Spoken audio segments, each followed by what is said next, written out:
पाकिस्तान जिंदाबाद, जिंदाबाद पाकिस्तान।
अस्सलाम वालेकुम नाज़रीन, सबसे पहले तो आपको खुशामदीद करेंगे और इस खुसूसी ट्रांसमिशन में जो कि बोल नेटवर्क ने आज हमारे 75वें यौम आज़ादी के मौके पर मुनक्किद की है, जिसका नाम है पाकिस्तान ज़िंदाबाद।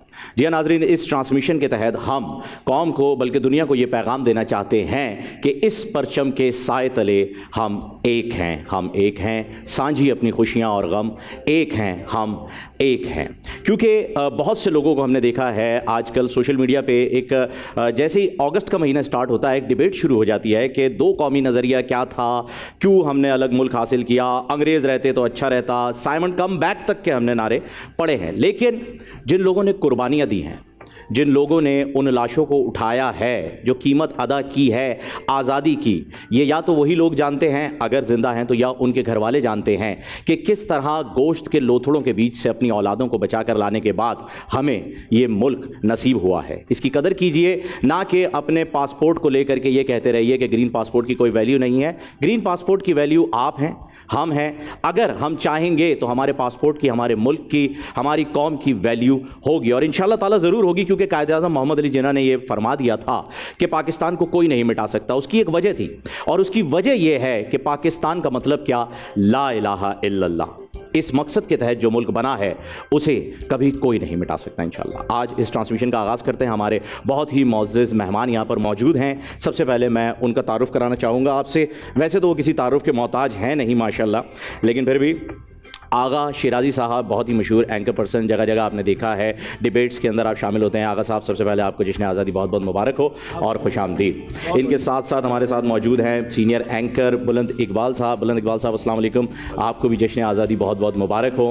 साथ ही बैठे हुए हैं सैयद कुमैल। सैयद कुमैल, आपका ताल्लुक भी JDC से है, आपको भी जश्न आज़ादी बहुत बहुत मुबारक हो। हमारे साथ हमारी बोल फैमिली का हिस्सा भी यहाँ पर मौजूद है, क्योंकि बोल अपनी फैमिली के बगैर कुछ नहीं करता, ये आप जानते हैं, और बोल का घराना काफ़ी बड़ा है माशाल्लाह। तो बोल फैमिली से सुमैया रिजवान बहुत ही सीनियर एंकर, किसी तारुफ की मोहताज नहीं है। आपको भी खुशामदीद, अस्सलाम वालेकुम और जश्न आज़ादी मुबारक। आपको भी बहुत बहुत मुबारक, बहुत बहुत मुबारक हो। साथ ही मेरे बड़े भाई, बहुत ही मोहसिन दोस्त और एक कलीग भी मौजूद हैं। इनसे बहुत कुछ सीखने को भी मिलता है मुझे, स्पेशली जब बात आती है डिबेट की, क्योंकि आज हम यहाँ डिबेट का सेगमेंट भी कर रहे हैं और बहुत सारे सेगमेंट्स होंगे।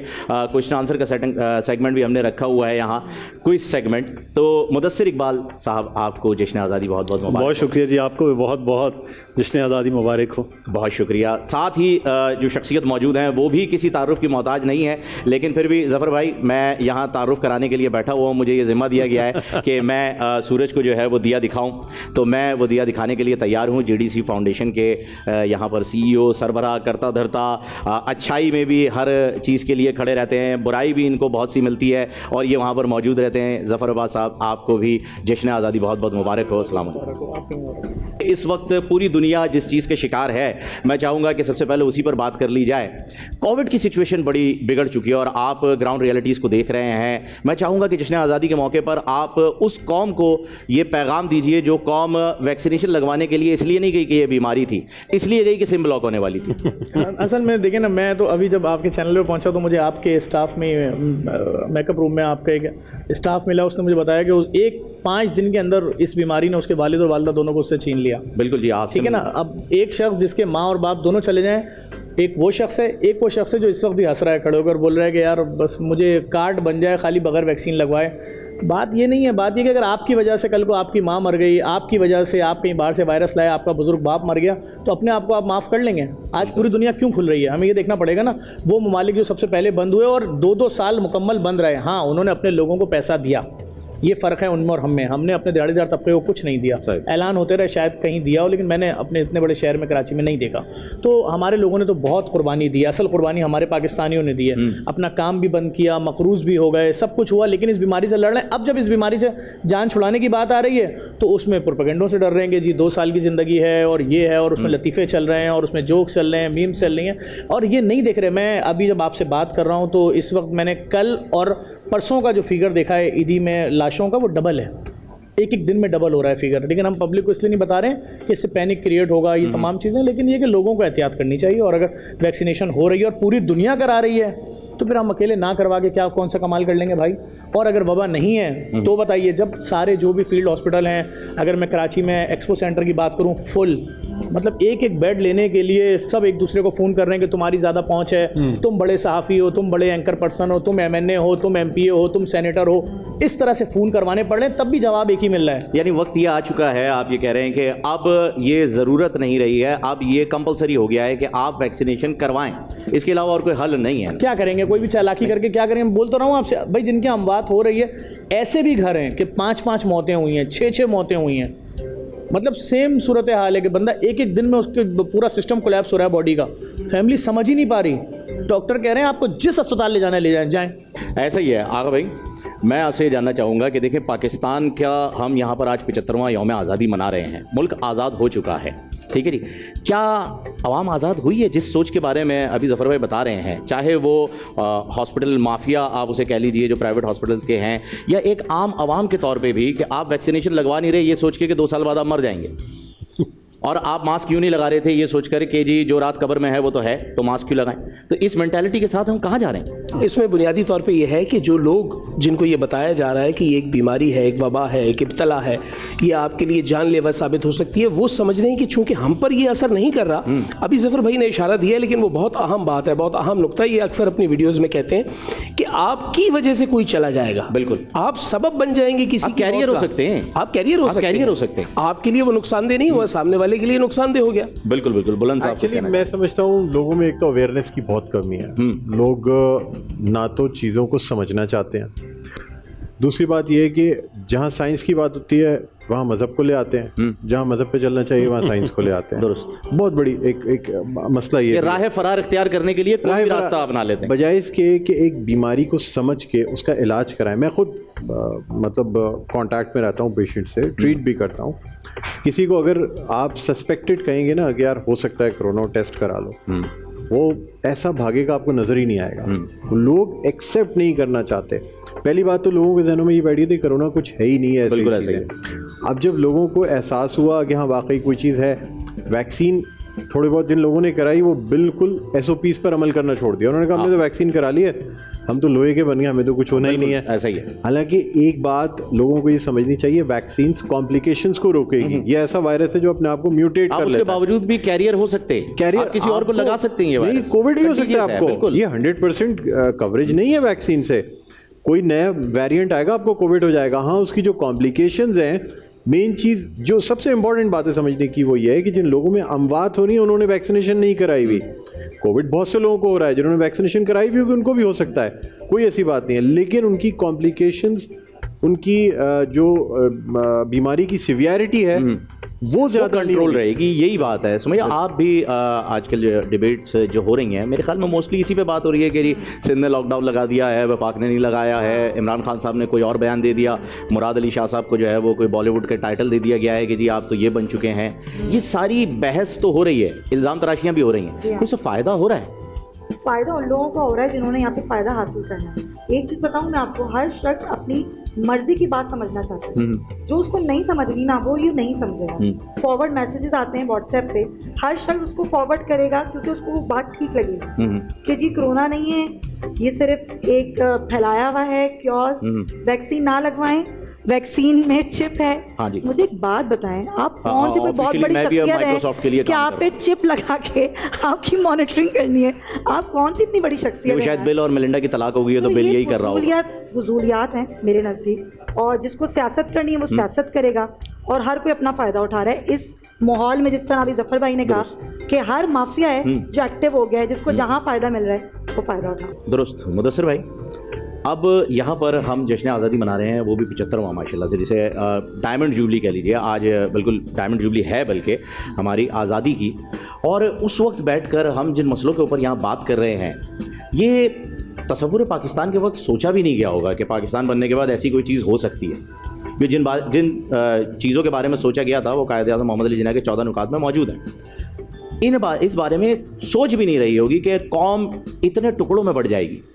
अच्छा, मैं थोड़ा सा इससे मुख्तलिफ सोचता हूँ कि कौम टुकड़ों में तकसीम है, लेकिन आपके इस मुल्क में आफत आती है कोविड की सूरत में, तो चाहे वो जेडीसी हो, चाहे वो कोई सैलानी हो, चाहे वो ईदी हो, चाहे वो किसी भी तरह के मोहल्ले के इकट्ठे होकर बच्चे हैं, वो इस मुल्क में उन लोगों तक जहाँ पर पहुँचना है हक वो पहुँचाते हैं।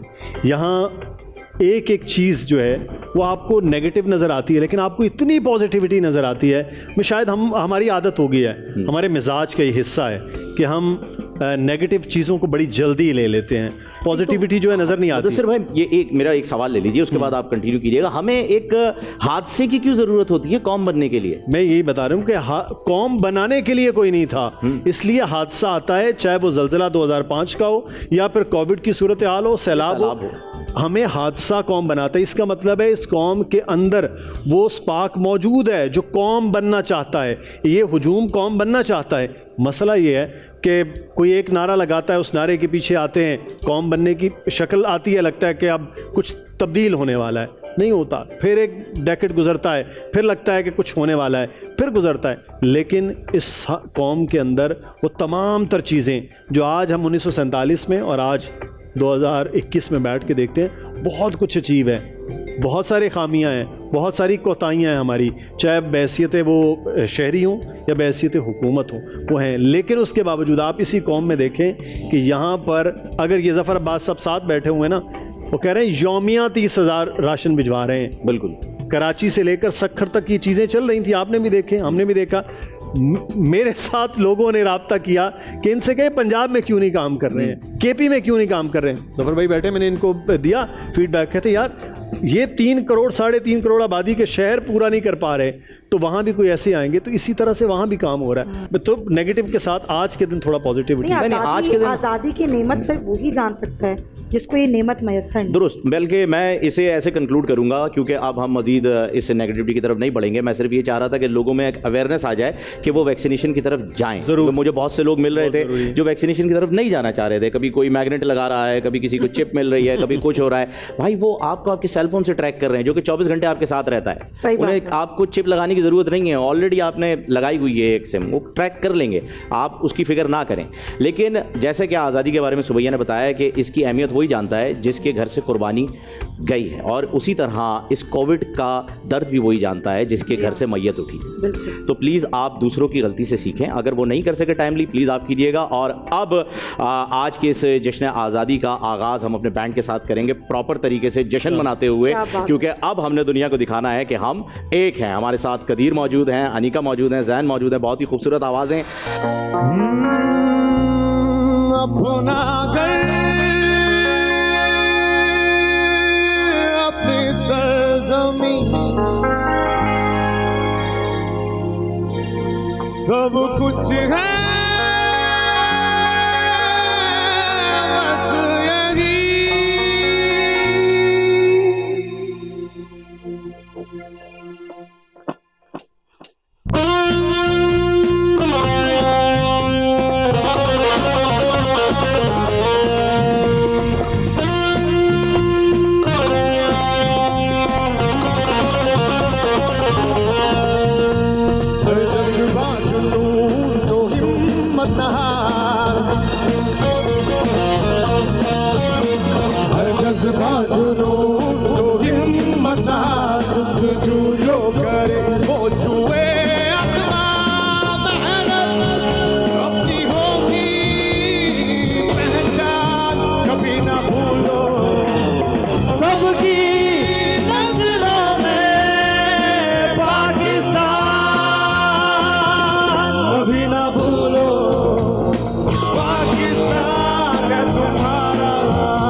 अच्छा जी आगा भाई, तो अब हम डिबेट की जानिब जो है वो बढ़ रहे हैं। यकीन है क्या, यकीन आप लोगों ने भी अपने कलम और कागज़ जो हैं वो थाम लिए हैं। बोल्ड टीवी को बड़ा क्रेडिट जाता है कि डिबेट्स जो ख़ास तौर पे मुबाहिसे हैं, इसका इनेकाद करना ज़रूर। बच्चों में अब इन चीज़ों की कमी होती जा रही है, यानी ये जो इंटरेक्शन वाली चीज़ें हैं ये कम होती जा रही हैं। डिजिटली बहुत एक्टिव हैं बच्चे, मोबाइल फ़ोन्स, यूट्यूब, इन तमाम चीज़ों पे हैं। बिल्कुल ऐसे। लेकिन जो मुबाहिसे होते हैं ना, ये आपके अंदर के जो ख्यालात हैं, आपके जज्बात हैं, वो सामने लेके आते हैं। तो मैं समझता हूँ बहुत बड़ा क्रेडिट है कि बिल्कुल बोल की हमेशा से ही जो है वो बुलंद साहब की कोशिश रही है कि हम जहां जश्न आज़ादी को सेलिब्रेट करने की बात है, वहां सेलिब्रेशन अपनी जगह पे भरपूर तरीके से रहेगा, जोश भी रहेगा, जज्बा भी रहेगा, लेकिन साथ साथ हमें ये भी देखना है कि हम आगे अपने मुल्क के लिए क्या कर सकते हैं। और ये सिलसिला अभी से नहीं, ये सिलसिला सालों से चलता आ रहा है। जब से बोल नेटवर्क की बुनियाद डली है तब से ही ये एक सिलसिला चलता आ रहा है। क्योंकि आज जो हमारा डिबेट सेगमेंट होने जा रहा है, जब मैं उनकी दोनों टीम्स जो कि इस करारदाद की फेवर में है और जो इसके अगेंस्ट है, जब इन दोनों का तारुफ करवाऊंगा तो इन दोनों का ताल्लुक भी बोल नेटवर्क से एक ख़ास तौर पर जुड़ा हुआ है। ये जो अपनी टीम्स की सदारत कर रहे हैं, कप्तानी कर रहे हैं, ये दोनों लोग बोल का हिस्सा रह चुके हैं। हम आज़ाद हैं का जो उन्वान आज का चूज़ हुआ है, उसकी फेवर में जो साहब हैं वो हैं शहबाज इब्राहिम साहब, इंडस लॉ कॉलेज से इनका ताल्लुक है। लेकिन ये इस साल रमज़ान में जो हमारा डिबेट सेगमेंट हुआ था, जिसे सुमैया और मुदस्सिर भाई जो हैं वो देख रहे थे, वो उसके नंबर 1 कंटेस्टेंट हैं। जी विनर है, बल्कि उस फाइनल में आगा साहब भी थे, आगा साहब भी आए थे बल्कि उसमें, तो मैं भूल गया उस चीज़ को। तो वो एक सिलसिला उस वक्त जो जुड़ा था, चला था, अब तक चल रहा है। इसके साथ साथ पिछले साल जो रमज़ान ट्रांसमिशन में डिबेट सेगमेंट हुआ था, उसके विनर जो हैं वो आज इस करारदाद के अगेंस्ट यहाँ पर मौजूद हैं, और वो हैं कशफ इकबाल, कराची यूनिवर्सिटी से। कायदे इख्तिलाफ यहाँ पर मौजूद हैं, उन दोनों को हम वेलकम करते हैं। आम लोगों को मौका मिलता है पार्टिसिपेट करने का, और ये सिर्फ हम इन्हें राह दिखा के छोड़ ही नहीं रहे। ये जो बोल नेटवर्क की आपने बात की है, ये बोल नेटवर्क इन्हें आखिरी मकाम तक जो दरवाज़ा है जी, उस दरवाजे तक खटखटा कर छोड़ देगा कि जी अब दरवाज़ा खुले ना खुले, ये आपका काम है दरवाजे तक पहुंचाना हमारा। तो ये बोल नेटवर्क को इसका बिल्कुल क्रेडिट जाता है, और मैं चाहूँगा कि इसे सेलिब्रेट भी किया जाए, जो कि आज यहाँ मौजूद हैं। तो पहले फेवर में जो है इस करारदाद के जो हमारे साथ मौजूद हैं, उन्हें मैं ये बताता चलूँ भाई साहब कि आपके पास 2.5 मिनट का टाइम होगा। 2 मिनट पर एक बज़र बजेगा, उसके बाद 30 सेकेंड्स आपने खुद कैलकुलेट करना है, और उसके बाद से आपकी नेगेटिव मार्किंग शुरू हो जाएगी। ठीक है जी, आप तैयार हैं? मुदस्सिर साहब जनाब, सुमैया साहिबा जी हाँ बिल्कुल, बुलंद साहब जी, आगा साहब जी, आप सब लोग इनके, आप चारों इनके जजेज हैं, और आज के हमारे सदर ज़फ़र भाई आप हैं। तो देखते हैं कि आज की करारदाद कैसे पेश की जाती है। आपका टाइम शुरू होता है अब। सदर आली वक़ार, आज ऐवान बाशऊर में एक ऐसी करारदाद पेश कर रहा हूँ जो सदाकत ये है कि हम आज़ाद हैं। करारदाद में मौजूद पहले लफ्ज़ हम से मुराद मैं, आप और इस अर्ज़े पाक पर रहने वाला, बसने वाला एक एक फ़र्द।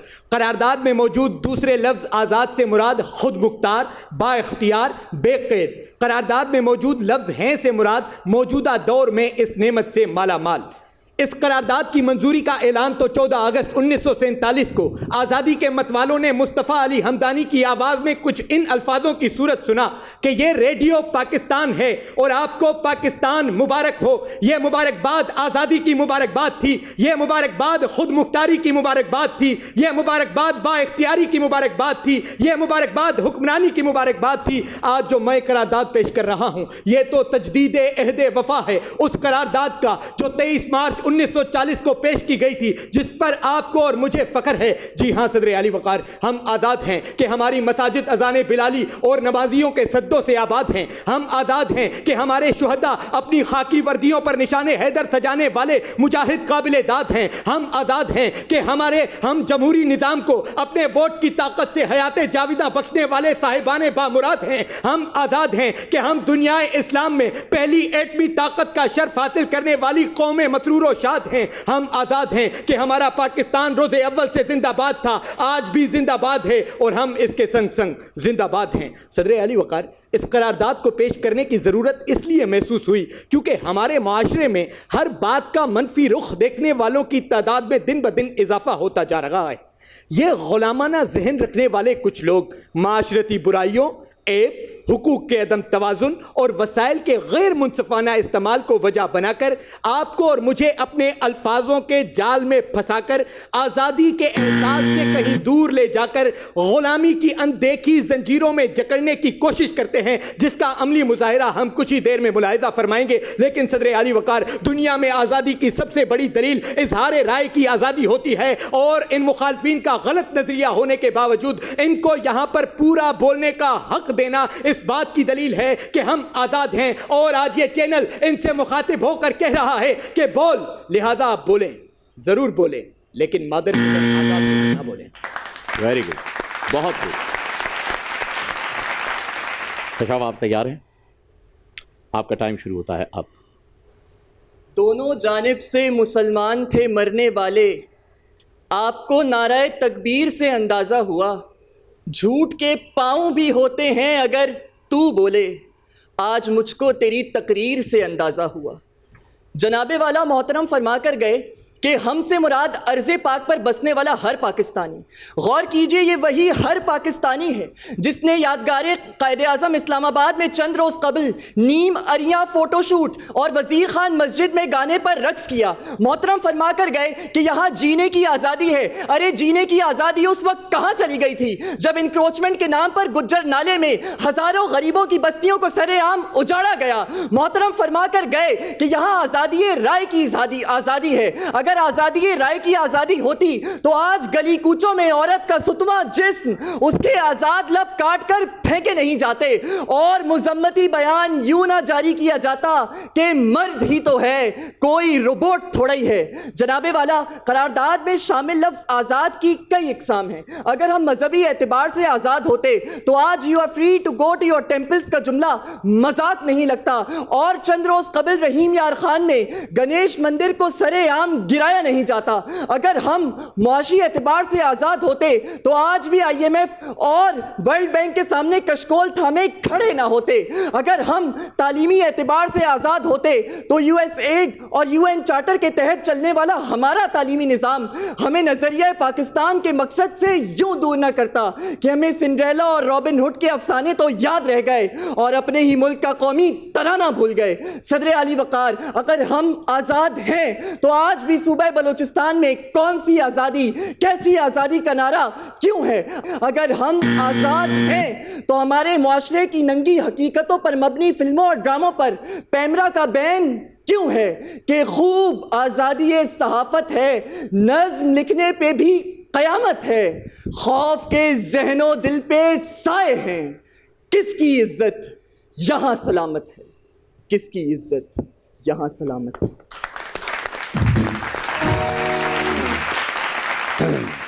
माशरे की तल्ख हकीकत के बारे में जब सुनते हैं तो रोंगटे खड़े हो जाते हैं कि क्या हो रहा है। वही हमने अभी सुना भी। आपको पॉइंट्स और नंबर्स तो जो हैं वो हमारे जजेस देंगे और सदर साहब बताएंगे क्या है क्या नहीं। पर मेरा मानना सिर्फ इतना है, मैं खैर कमेंट करने के लिए इस वक्त यहाँ मौजूद नहीं आपकी तकरीर पर मुझे सुन के ऐसा महसूस हुआ कि कशाफ अगर यहाँ पर खड़े होकर ये सब कुछ बोल गए हैं तो यही तो आज़ादी है। और क्या है मेरे भाई, इसी को तो आज़ादी कहते हैं, और आप किसे आज़ादी कहेंगे। खैर जो भी फैसला होगा वो हमारे जजेस करेंगे। अब आप दोनों की टीम से आपके जो सपोर्टर्स हैं वो आएंगे। आपकी टीम ए जो कि इस करारदाद के फेवर में है, उनसे तलहा आलम आ रहे हैं, दाऊद यूनिवर्सिटी से आपका ताल्लुक़ है तलहा। और टीम बी से आ रहे हैं मोहम्मद बिन फैसल, जामियातुल रशीद से आपका ताल्लुक़ है। और मैं चाहूँगा कि तलहा आपसे ही जो है वो शुरुआत हो, आपका वक्त शुरू होता है अब। सदर आली वकार, पेश करदा करारदाद में पहला अहम लफ्ज़ हम से मुराद इस्लामी जमहूरिया पाकिस्तान का हर वो पाकिस्तानी है जिसे अब तक गद्दारी की सनद मौसूल नहीं हुई। लफ्ज़ आज़ाद से मुराद बेक़ैद होना या किसी बात का पाबंद ना होना, और लफ्ज़ है का जमा है जो कि असर हाज़िर की गम्माज़ी कर रहा है। गोया इस एतबार से करारदाद का मफ़हूम कुल्ली ये तय पाया कि इस वक्त इस्लामी जमहूरिया पाकिस्तान में हर शख्स तमाम किस्म की पाबंदियों से बरी है, बेक़ैद है। मैं इस करारदाद की भरपूर हिमायत करता हूँ, और क्यों ना करूँ कि जब मैं आज़ादी का जायज़ा अदालत उज़्मा के कमरे से लेता लेता हूं तो मैं देखता हूं कि वकील जज को ब्लैकमेल करके मुजरिम की जमानत करवाने के लिए आजाद है। सदर अली वकार, अगर आजादी का जायजा सियासत के मैदान में लिया जाए तो ICIJ की रिपोर्ट के मुताबिक हमारे सियासतदान कौम का अरबों रुपए बैरून मुल्क ले जाने के लिए आजाद हैं, दोहरी शहरियत रखने के बावजूद वजारतें लेने के लिए आजाद हैं, और चोरी पकड़े जाने के बाद बैरून मुल्क भागने के लिए आजाद हैं। सदर अली वकार, स्टेट एजेंट बिना प्रॉपर्टी टैक्स दिए जमीन को इधर से उधर बेचने के लिए आजाद है। Builder mafia building control authority को अरबों रुपए रिश्वत देने के बाद ऊंची ऊंची इमारतें तामीर करवाने के लिए आजाद है। तालीमी इदारों में भैंस बकरियां पालने के लिए हम आजाद हैं। दौरान इम्तिहान असातिज़ा नकल करवाने के लिए आजाद हैं, और पड़ोसी ममालिक से ड्रग माफिया मंशियात लाके पूरे पाकिस्तान में मंशियात बेचने के लिए आजाद हैं। तो फिर मुझे कहने दीजिए कि हम आजाद हैं। सदर अली वकार बिट की आड़ में इंतजामिया बाजार वालों से, ठेले वालों से महाना अरबों रुपए का भत्ता लेने के लिए आजाद है। और सदर अली वकार, हमारा मीडिया मगरबी कल्चर और इंडियन कल्चर हमारी नौजवान नस्ल पर थोपने के लिए आजाद है, और मैं मीडिया पर आकर मीडिया पर तनकीद करने के लिए आजाद हूं। और सदर अली वकार, गुलाम तो वो लोग हैं जो कनाडा, बर्तानिया, दुबई में रहते हैं, जो अपनी मर्जी की रफ्तार से गाड़ी भी नहीं चला सकते, जबकि हम जश्न आजादी इस तरह से मनाते हैं कि हम साइलेंसर निकाल के 1 मिलिंग मार के आजादी मनाते हैं, क्योंकि हम आजाद हैं। गुलाम तो वो लोग हैं जो सड़क घूम भी नहीं सकते। Time up. ताला साहब, ये ज़रूर बताइएगा, आप करारदाद के अगेंस्ट में थे या फेवर में? ये सर वो आज़ाद थे, क्योंकि आज़ाद थे आप कुछ शदीद आज़ाद थे मेरे ख्याल में। आपने उनका काम कर दिया इस टीम में आके, अब मज़ीद उन्हें कॉपी पेस्ट की ज़रूरत है बस आगे। खैर, मोहम्मद बिन फैसल साहब, आपका वक्त शुरू होता है अब। सदर अली वकार, ज़ेर बहस करारदाद में लफ्ज़ हम से मुराद अहले पाकिस्तान, आज़ाद से मुराद ग़ुलाम ना होना और हैं असर हाजिर पर दलालत करता है। जनाब वाला, चूँकि अक़वाम मुत्तहिदा के इंसानी हुकूक़ के चार्टर के मुताबिक जिस्मानी ग़ुलामी पर पाबंदी आयद है और पाकिस्तान उसको तस्लीम करता है, लिहाजा आज यहाँ मौज़ूए बहस ज़हनी ग़ुलामी होगा। सदर अली वकार, ज़हनी ग़ुलामी की बात करने के बाद कायदे ऐवान की वो तमाम बेतुकी दलीलें रद्द हो गईं जो उन्होंने जिस्मानी आज़ादी के हक़ में दी हैं। जनाब वाला, करारदाद का मफ़हूम कुल्ली ये तय पाया कि हम ज़हनी ग़ुलाम नहीं हैं। हकीकत हाल इसके बरक्स है, लिहाजा मैं इस करारदाद की भरपूर मुखालफत करता हूँ। सदर अली वकार, आज हम जिन रोशनी के पर्दों पर तकरीर करने के लिए आए हुए हैं वो बुनियादी तौर पर क्लैश ऑफ सिविलाइजेशंस पर मबनी उस 5th जनरेशन वॉर का मरकज़ी हिस्सा हैं जो लोगों को ज़हनी ग़ुलाम बनाती है। इसीलिए जनाबे वाला, कभी हिंदुस्तान हम पर सकाफ़ती बरतरी हासिल करता है, कभी मगरब हम पर तालीमी बरतरी हासिल करता है। हम इस जनरेशन वॉर के ग़ुलाम हैं जनाबे वाला। हमारे मासूम अवाम के दिलों में अपने मुहाफ़िज़ पाक आर्मी के ख़िलाफ़ नफ़रतें बोई जाती हैं क्योंकि हम प्रोपेगंडे के ग़ुलाम हैं जनाबे वाला। हमारी सियासी ज़हनी ग़ुलामी कायदे तहरीक हमेशा ज़िंदा रहने वाले और तब्दीली आएगी के नारों तक महदूद है। हमारी समाजी ज़हनी ग़ुलामी पीरों फ़कीरों की बेइंतहा अक़ीदत से लेकर आमिल जुनैद बंगाली तक, हमारी मजहबी ज़हनी ग़ुलामी काफिर के नारों से लेकर हमारी मस्जिद तुम्हारी मस्जिद तक, हमारी माशरती ज़हनी ग़ुलामी गैरत के नाम पर कत्ल से लेकर नूर मुक़द्दम और ज़ाहिर जाफ़र तक, हमारी माशी ज़हनी ग़ुलामी IMF और वर्ल्ड बैंक की ग़ुलामी में, हमारा बैनुल अक़वामी तासुर FATF का ग़ुलाम है। जी हाँ सदर अली वकार, हमारी ज़हनी ग़ुलामी 1960 से ताहाल उर्दू के कत्ल और लिसानियत के फ़रोग़ में, पाकिस्तानियत के कत्ल और इलाक़ाइयत के फ़रोग़ में, असबियत के फ़रोग़ में, हमारे बैनुल अक़वामी मफादात के फ़रोग़ में, इंसानियत के कत्ल में वाज़े नज़र आती है। सदर अली वकार अगर देखा जाए तो फिर ये गुलाम इब्ने इंग्लिस्तान अपने अरब आकाओं के सामने 2 लफ्ज़ बोलने से कासिर है। अगरचे उसके अरब आका मुक़द्दस मकामात को वीरान कर दें और बेहयाई को फ़रोग़ दें, तो फिर आज यौम आज़ादी के मौके पर बसत अदब मैं अपने बानियाने पाकिस्तान से ये गुजारिश करूँगा कि वतन तो आज़ाद हो चुका है, दिलो दिमाग है ग़ुलाम अब भी, शराबे गफलत पिए हुए हैं यहाँ पे हर खास व आम अब भी। टाइम अप हो गया आपको, बहुत खूब। एरम हमीद साहिबा हैं सलीम हबीब यूनिवर्सिटी से, ये फेवर में है करारदाद के, और इनके साथ ही हैं फ़िज़ा फैसल एडन कॉलेज से जो कि अगेंस्ट हैं। एरम, आपसे शुरुआत करेंगे, आपका वक्त शुरू होता है अब। सदर अली वक़ार ऐवान बाशऊर में पेश करदा करारदाद हम आज़ाद हैं का पहला लफ्ज़ हम इज्तमाइयत का तकाजा है, जिससे मुराद है पूरी मुमलिकत खुदादाद पाकिस्तान। इस करारदाद का दूसरा अहम और बुनियादी लफ्ज़ आज़ाद से मुराद बेकैद होना और तीसरा लफ्ज़ हैं से मुराद दौरे हाजिर है। सदर अली वक़ार मुद्दतों गुलामी की ज़िंदगी बसर करने के बाद जब इकबाल के दौर में रेत की तरह बिखरी हुई उम्मत सिमट कर कोहे गिरां बन जाती है और सर सैयद अहमद खान के दो कौमी नज़रिए की रोशनी से बहरवर होते हुए मोहम्मद अली जिन्ना को मीरे कारवां बनाती है, तो इस कौम का जज्बा आज़ादी एक आज़ाद रियासत इस्लामी जमहूरिया पाकिस्तान के तौर पर नक्शा आलम पर उभरता है। 27 रमज़ानुल मुबारक 1366 हिजरी 14 अगस्त 1947 ये वो दिन है जो बरसगीर के मुसलमानों के लिए किसी मरने वाले को आब हयात मुयसर आ जाने जैसा हो। लेकिन अली वक़ार इतनी मुद्दत गुजर जाने के बाद आज इस आज़ाद मुल्क की आज़ाद नस्ल इस खूबसूरत ऐवान में बैठकर आज़ादी राय का इजहार करते जब अपनी आज़ादी को रद्द करती है तो मुझे अफसोस होता है।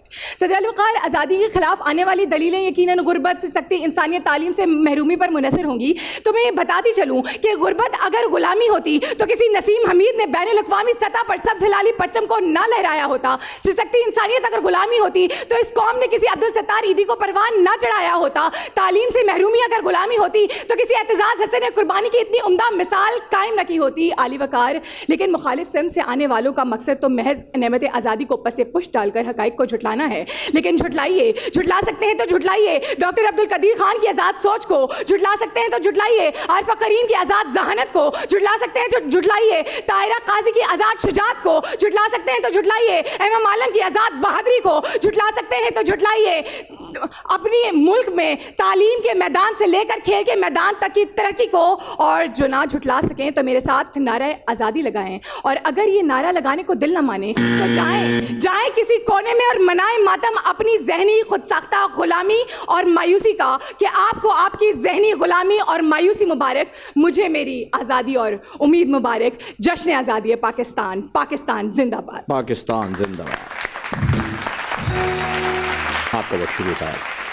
ऐवान में पेश करदा करारदाद हम आज़ाद हैं में हमसे मुराद इस मुल्क में रहने वाला हर जी शऊर और बेशऊर फ़र्द। आज़ाद से मुराद बेखौफ, मगर हम तो यहाँ खौफ के छतो छाँव तले ज़िंदगी की सांसें ले रहे हैं। कभी धूप का खौफ तो कभी मौत का खौफ। आज़ादी से मुराद दखल अंदाजी से पाक, मगर आज भी गैर मुल्की क़ुव्वतें हमारे आदाद व अशारिये तय करती हैं। आज़ादी से मुराद किसी के ज़ेरे तसल्लुत ना होना, मगर आज भी हम वडेरों के, लुटेरों के, जाबिरों के, जालिमों के ताबे होकर ज़िंदगी गुजारने पर मजबूर हैं। अरे ये कैसी आज़ादी है कि जिस पर खौफ का साया हो? ये कैसी आज़ादी है कि हाकिम कशकोल लिए गैर के सामने अपनी मुल्क की हाकमियत का सौदा कर दे? जनाबे वाला, मंतकी एतबार से करारदाद इसी वक्त मुस्तरद होती है। एक मौसूफ़ा आई और हर मैदान में अपनी इनफरादी दलाइल देते हुए ये भूल गई कि आज़ादी तो हमारा जहद होती है, जहनी होती है, दिली होती है। कबूतर की तरह आंखें बंद कर लेने से हकीकत तब्दील नहीं हो जाती। करारदाद की मवाफ़क़त में बोलने वाले मेरे इन साथियों की मिसाल बिल्कुल उन सियासतदानों की है जो पिछले 6 दहाइयों से अपने लफाजी के जौहर दिखाकर इस जहनी गुलाम कौम को सब अच्छा है का सुर देकर खुद तबले की थाप पर उनका थड़कता वजूद सुबह शाम मज़े से देखते हैं। जनाबे वाला, जहाँ बैरूनी क़ुव्वतें हमारे निज़ाम को तख्लीक करती हो, जहाँ आम आदमी को IMF के इशारे पर महंगाई की चक्की में पीस के रख दिया हो, जहाँ हुक्मरानों के अल्ले तल्ले कम करने के बजाय टैक्सों का बोझ वर्ल्ड बैंक की इमा पर अवाम पर ही डाला जाए, तो मैं ये कैसे कहूँ कि हम आज़ाद हैं? जनाबे वाला, जिस मुल्क में शराब की बोतल को शहद की बोतल साबित कर दिया जाए, टिकटॉक पर सदर की वीडियो चले और वक्त का काजी फिर भी बेबस रहे, तो मैं ये कैसे कहूँ कि हम आज़ाद हैं? अगर हम इस जहनी गुलामी में जकड़े ना होते तो इन्हीं बदलती चेहरों की एक आवाज़ पर फजूल के जलसे जुलूसों में नहीं बल्कि अपने हुकूक के लिए निकलते। जनाबे वाला, कायद-ए-आज़म ने फरमाया था कि मुल्क बनाने में जितनी कुर्बानियाँ दी, मुल्क संवारने में इससे भी ज़्यादा देनी होंगी। मैंने जब से होश संभाला है सुनती आई हूँ कि हम आज़ाद कौम है, मगर जब से शऊर की इस सरहद को फलांगा तो नजर आया कि हम तो मजबूर कौम है, फिर भी मगरूर कौम है। हम अपने आबा का नाम बेचते हैं, माँ जैसी धरती के अरमा बेचते हैं, मोहसिनों का एहसान बेचते हैं, जमीनें छीन कर किसान बेचते हैं, जो मोल लगे अच्छा तो हर शय सरेआम बेचते हैं। दावेदार हम मुस्लिम हैं लेकिन झूठे बोलकर कुरान बेचते हैं। आज़ादी के नाम पर फकत आज़ादी के उन्वान बेचते हैं।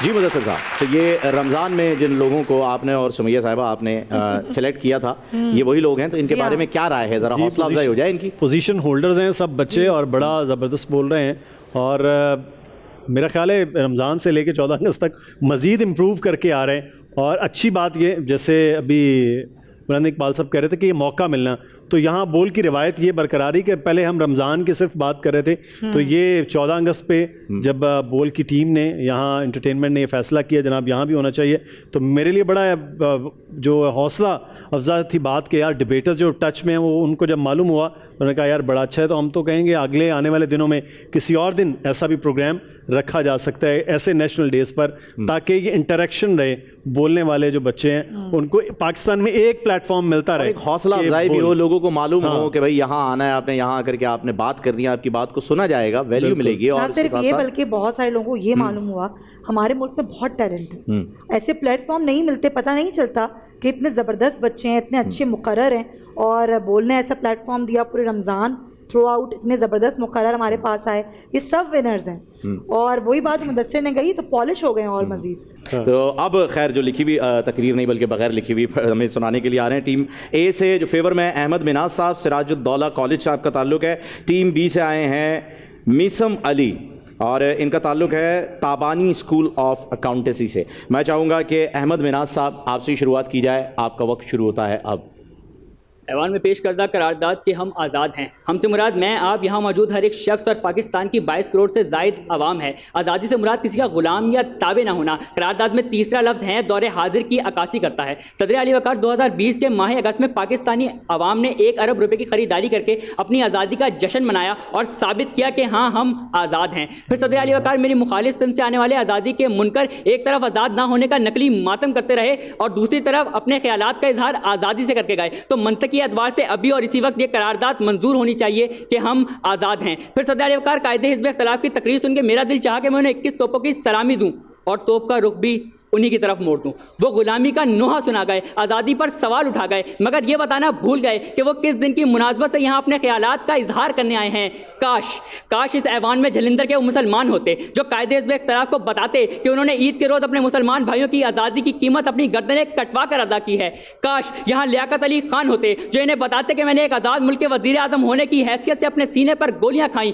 काश यहाँ निशान हैदर हासिल करने वाले वो बहादुर मुजाहिद होते जो कायदे हिज़्ब इख्तिलाफ और इनके हवारियों को यकीन दिलाते कि उन्होंने एक आज़ाद मुल्क की बका की खातिर अपनी जानों का नजराना पेश किया। काश यहाँ ओलंपिक में शिरकत करने वाले वो खिलाड़ी होते जो इन्हें बताते कि वो एक आज़ाद और खुद मुख्तार मुल्क की नुमाइंदगी कर रहे हैं। सदर अली वक़ार, अगर हम गुलाम होते तो गद्दार मतियूर रहमान तैयारा भारत ले जाने में कामयाब हो जाता। अगर हम गुलाम होते तो 65 की जंग में MM आलम बेबस होते। अगर हम गुलाम होते तो कभी एटमी ताकत न बन सकते। सदर अली वक़ार, गुलाम मुल्क की फ़ौज नहीं होती, आइन नहीं होता, अदालत नहीं होती, लेकिन हमारी फ़ौज भी है, हमारा आइन भी है और हमारी अदालत के माथे पर लिखा कलमा तय्यबा इस बात की दलील है कि हाँ हम आज़ाद हैं। हम आज़ाद हैं कि हमारे कानों में दिन में 5 वक्त अजान की आवाज़ रस घोलती है और किसी गवैये की जुर्रत नहीं होती कि वो ये कह सके कि मेरे कानों में अजान की आवाज़ चुपती है। सदर अली वक़ार, मेरे सीने पर सब्ज़ हिलाली परचम लगा है और किसी माई के लाल में दम नहीं है कि मेरी इजाज़त के बगैर इसे उतार सके।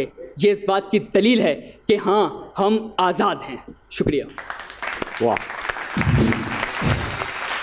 बहुत ज़बरदस्त। और मिसम, आपका वक्त शुरू होता है अब। जी जी।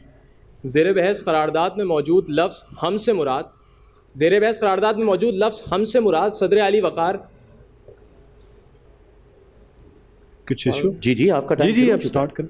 जनाब वाला, ज़ेर बहस करारदाद में मौजूद लफ्ज़ हमसे मुराद अहले पाकिस्तान यानी पाकिस्तान में मौजूद लोगों के हैं। जनाब वाला, करारदाद का दूसरा लफ्ज़ आज़ाद। आज़ाद से मुराद खुद मुख्तार यानी अपनी मर्ज़ी के मालिक होना और उस हद तक होना कि जो काम भी अंजाम दें वो बेहतर से बेहतर तरीके तक पहुँचे। जनाब वाला, अब चलता हूँ मैं रद्द दलाइल की तरफ। जनाब वाला, कायदे ऐवान साहिब आए और आज़ादी मुबारक की जोशीली तकरीर करके चले गए, लेकिन बड़ी अफसोस के साथ पूरी 2.5 मिनट की तकरीर में वो अपने माइक के साथ आज़ादी की जंग लड़ते रहे। जनाब वाला, एक और मौसूफ़ आई और कहने लगी कि तालीम की दलील बताकर गई कि तालीम में ये है और हमने इतनी आज़ादी के साथ तालीम हासिल की है। तो उनको बताता चलूँ, डॉन न्यूज़ की रिपोर्ट के मुताबिक आज भी पाकिस्तान शरह खानदगी के अंदर चाइना और ईरान से 15 से 10% पीछे है। तो ये कैसी आज़ादी की बात करती हैं जनाबे वाला। अब चलता हूँ मैं दलाइल की तरफ। जनाबे वाला, अगर हम आज़ाद होते तो वर्ल्ड बैंक 2021 की रिपोर्ट के मुताबिक मजीद 20 लाख लोग गुर्बत के पंचर ना लगा रहे होते। अगर हम आज़ाद होते तो टेररिज्म इंडेक्स की रिपोर्ट के मुताबिक 2020 से लेकर 2021 तक 0.5% दहशतगर्दी में इजाफा ना होता। अगर हम आज़ाद होते तो ह्यूमन राइट्स कमीशन पाकिस्तान की रिपोर्ट के मुताबिक पिछले 7 महीनों में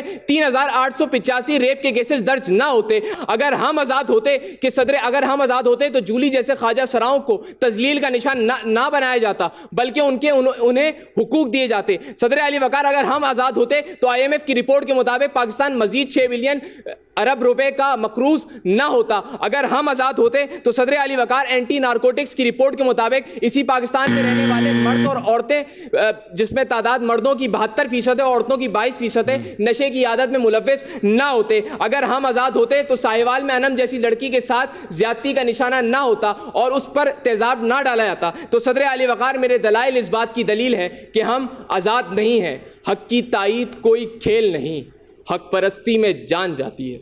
शुक्रिया। वेरी गुड, ज़बरदस्त मिशन साहब। अच्छा आगा साहब, ये पॉइंटर्स लिखना अलाउ है? असल में देखें ये 3 मराहिल है। एक है तकरीर का यानी स्पीच का, फिर डेक्लेमेशन और डिबेट।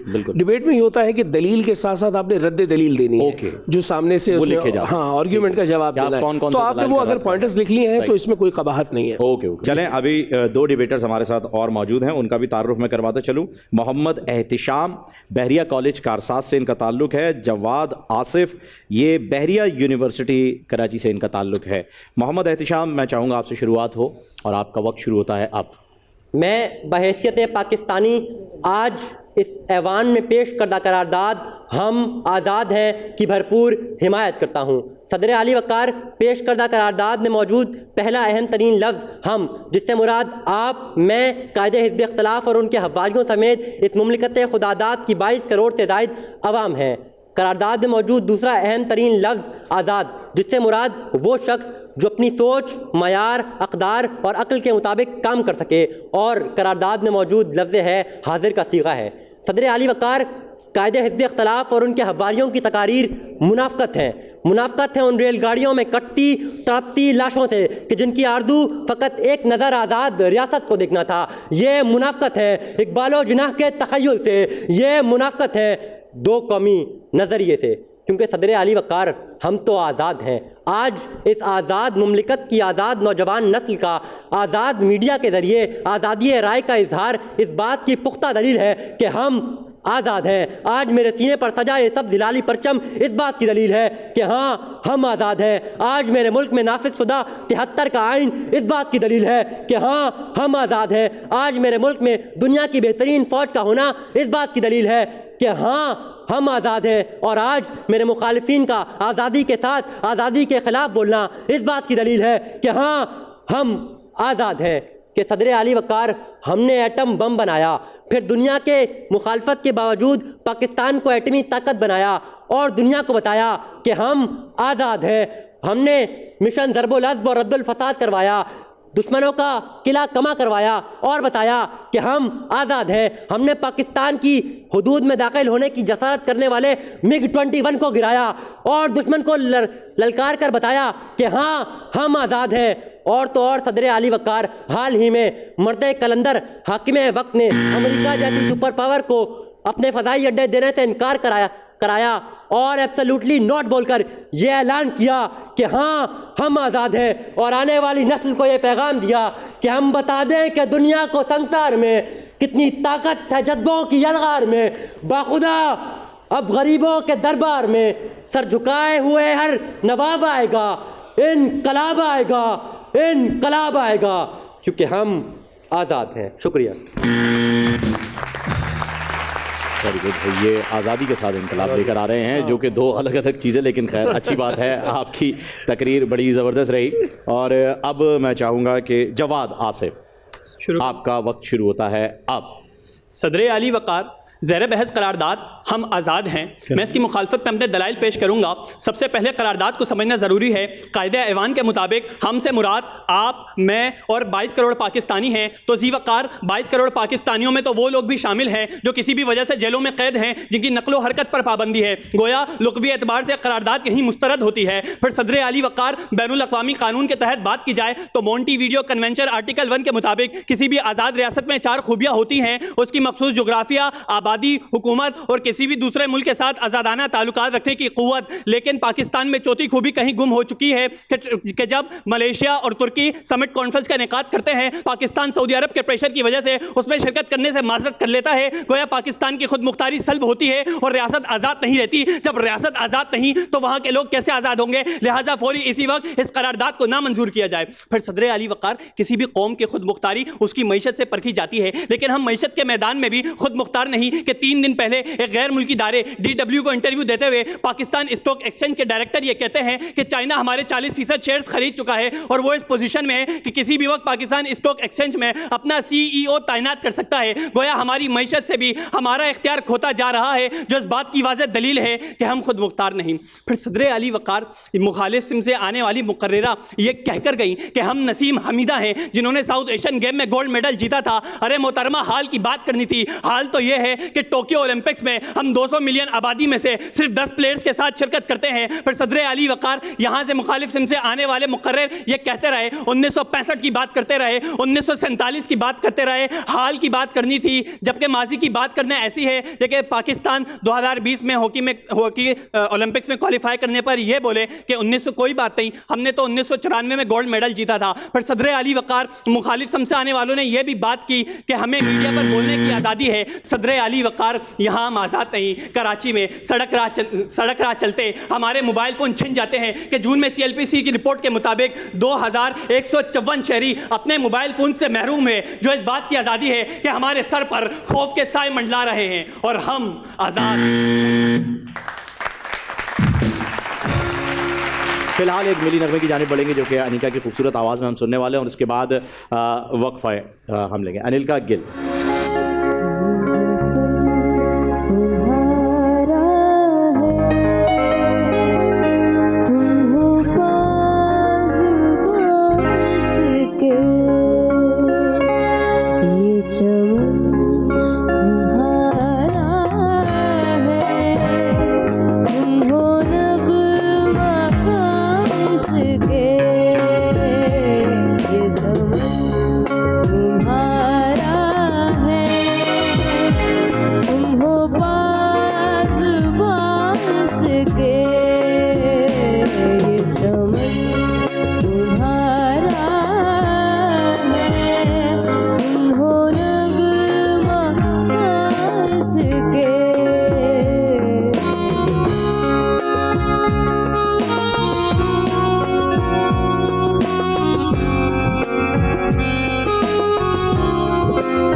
चमन तुम्हारा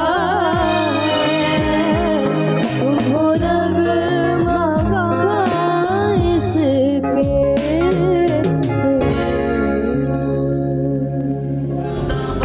पाकिस्तान जिंदाबाद, जिंदाबाद पाकिस्तान जिंदाबाद, जिंदाबाद पाकिस्तान जिंदाबाद, जिंदाबाद पाकिस्तान जिंदाबाद, जिंदाबाद पाकिस्तान जिंदाबाद, जिंदाबाद पाकिस्तान जिंदाबाद।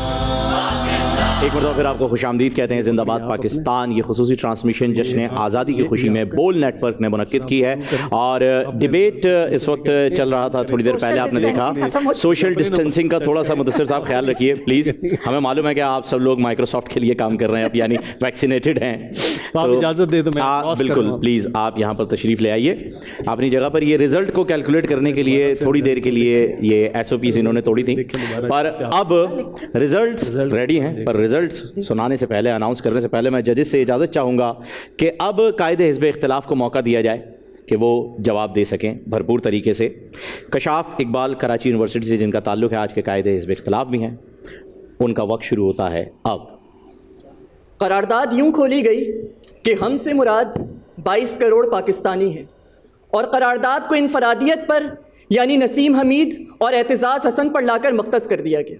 जनाबे वाला इनके अलावा भी और करोड़ों मुसलमान हैं और करोड़ों पाकिस्तानी हैं जो अदालतों के चक्कर काटते काटते मट्टी हो गए, मगर उनको तारीख पे तारीख के जुमलों के अलावा कुछ सुनाई नहीं दिया। मोहतरम फरमा कर गए, अभिनंदन की दलील देकर गए, मगर मैं उन्हें बताता चलूं कि जो मेरे मुल्क को मैली निगाह उठाकर देखे तो उसे आज़ाद करने के बजाय उसे रिमांड में लिया जाता, उस पर केस किया जाता, मगर हमने तो उसको चाय पिलाकर रवाना कर दिया। जनाबे वाला 115 अरब डॉलर के मकरूज पाकिस्तानी आज़ादी की बात करते हुए अच्छे नहीं लगते।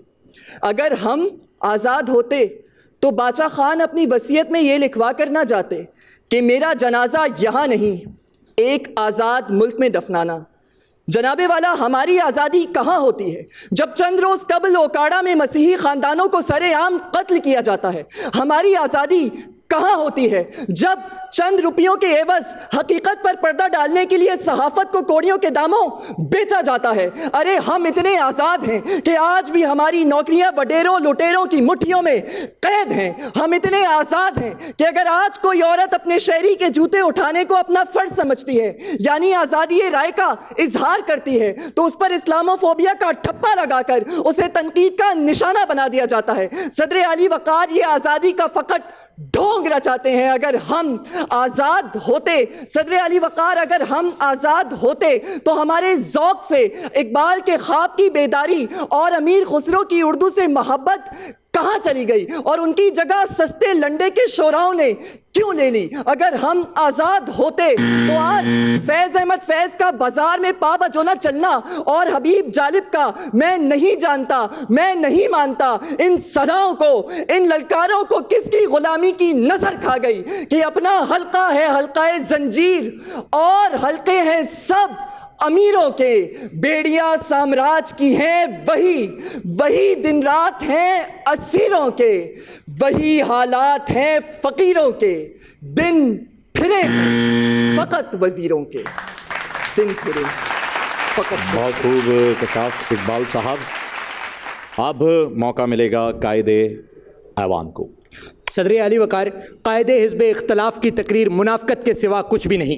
पहले इन्होंने बात की यहाँ पर कि एक जोड़े की उरिया तस्वीरें, उन पर सवाल उठाया। उसके बाद पेमरा पर सवाल उठाया कि वो किसी पर पाबंदी क्यों लगाते हैं। जनाब आला एक और बात इन्होंने यहाँ पर बात की, मंदिर में तोड़ फोड़ की, लेकिन इन्होंने ये नहीं बताया कि वज़ीर आज़म ने उसी मंदिर को दोबारा बनवाने का ऐलान किया और वो मुजरिम आज सलाखों के पीछे हैं जिन्होंने वो मंदिर तोड़ा। जनाबे वाला यहाँ पर बातें की गई वडेरों जागीरदारों की। एक मौसूफा आई और कहने लगी कि हम वडेरों के गुलाम हैं, जागीरदारों के गुलाम हैं। शायद इनकी नज़र सिंध की बेटी उम्मे रुबाब पर नहीं पड़ी जो वडेरों जागीरदारों के खिलाफ आज पहाड़ बनकर खड़ी है। जनाबे वाला यहाँ पर बातें की गई शराब को शहद बनाने की, और यहाँ हकीकत को झूठ में बदलने का यहाँ पर एक रोग रचाया गया, और सुबह को यहाँ पर रात कहा गया, यहाँ पर चांद को सूरज कहा गया। ऐसी ऐसी बातें की गई। जनाबे वाला यहाँ पर एक शख्स आए और कहने लगे कि हम गुलाम इब्ने अंग्रेज हैं। जनाबे वाला शायद उन्होंने करारदाद का मकसद सिर्फ खुद पर ले लिया हो, लेकिन हमने यहाँ पर 22 करोड़ अवाम की बात की थी। अगर उन्होंने मकसद यही समझा था कि 22 करोड़ अवाम की बात है, तो अगर हम गुलाम होते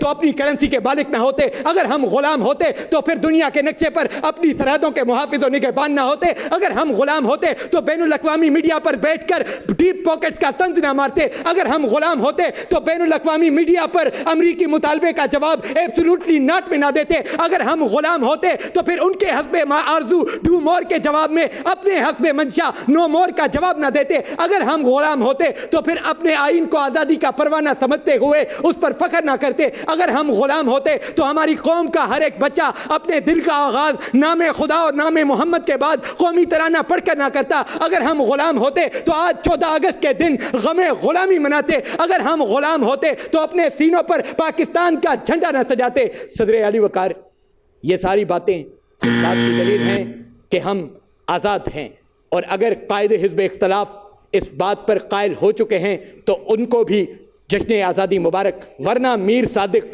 और मीर जाफ़र के कबीले के लोगों का आज़ादी से क्या लेना देना। मैं आप सबसे गुजारिश करूँगा कि इस करारदाद को मंजूर करके अपने आज़ाद होने का सबूत पेश करें।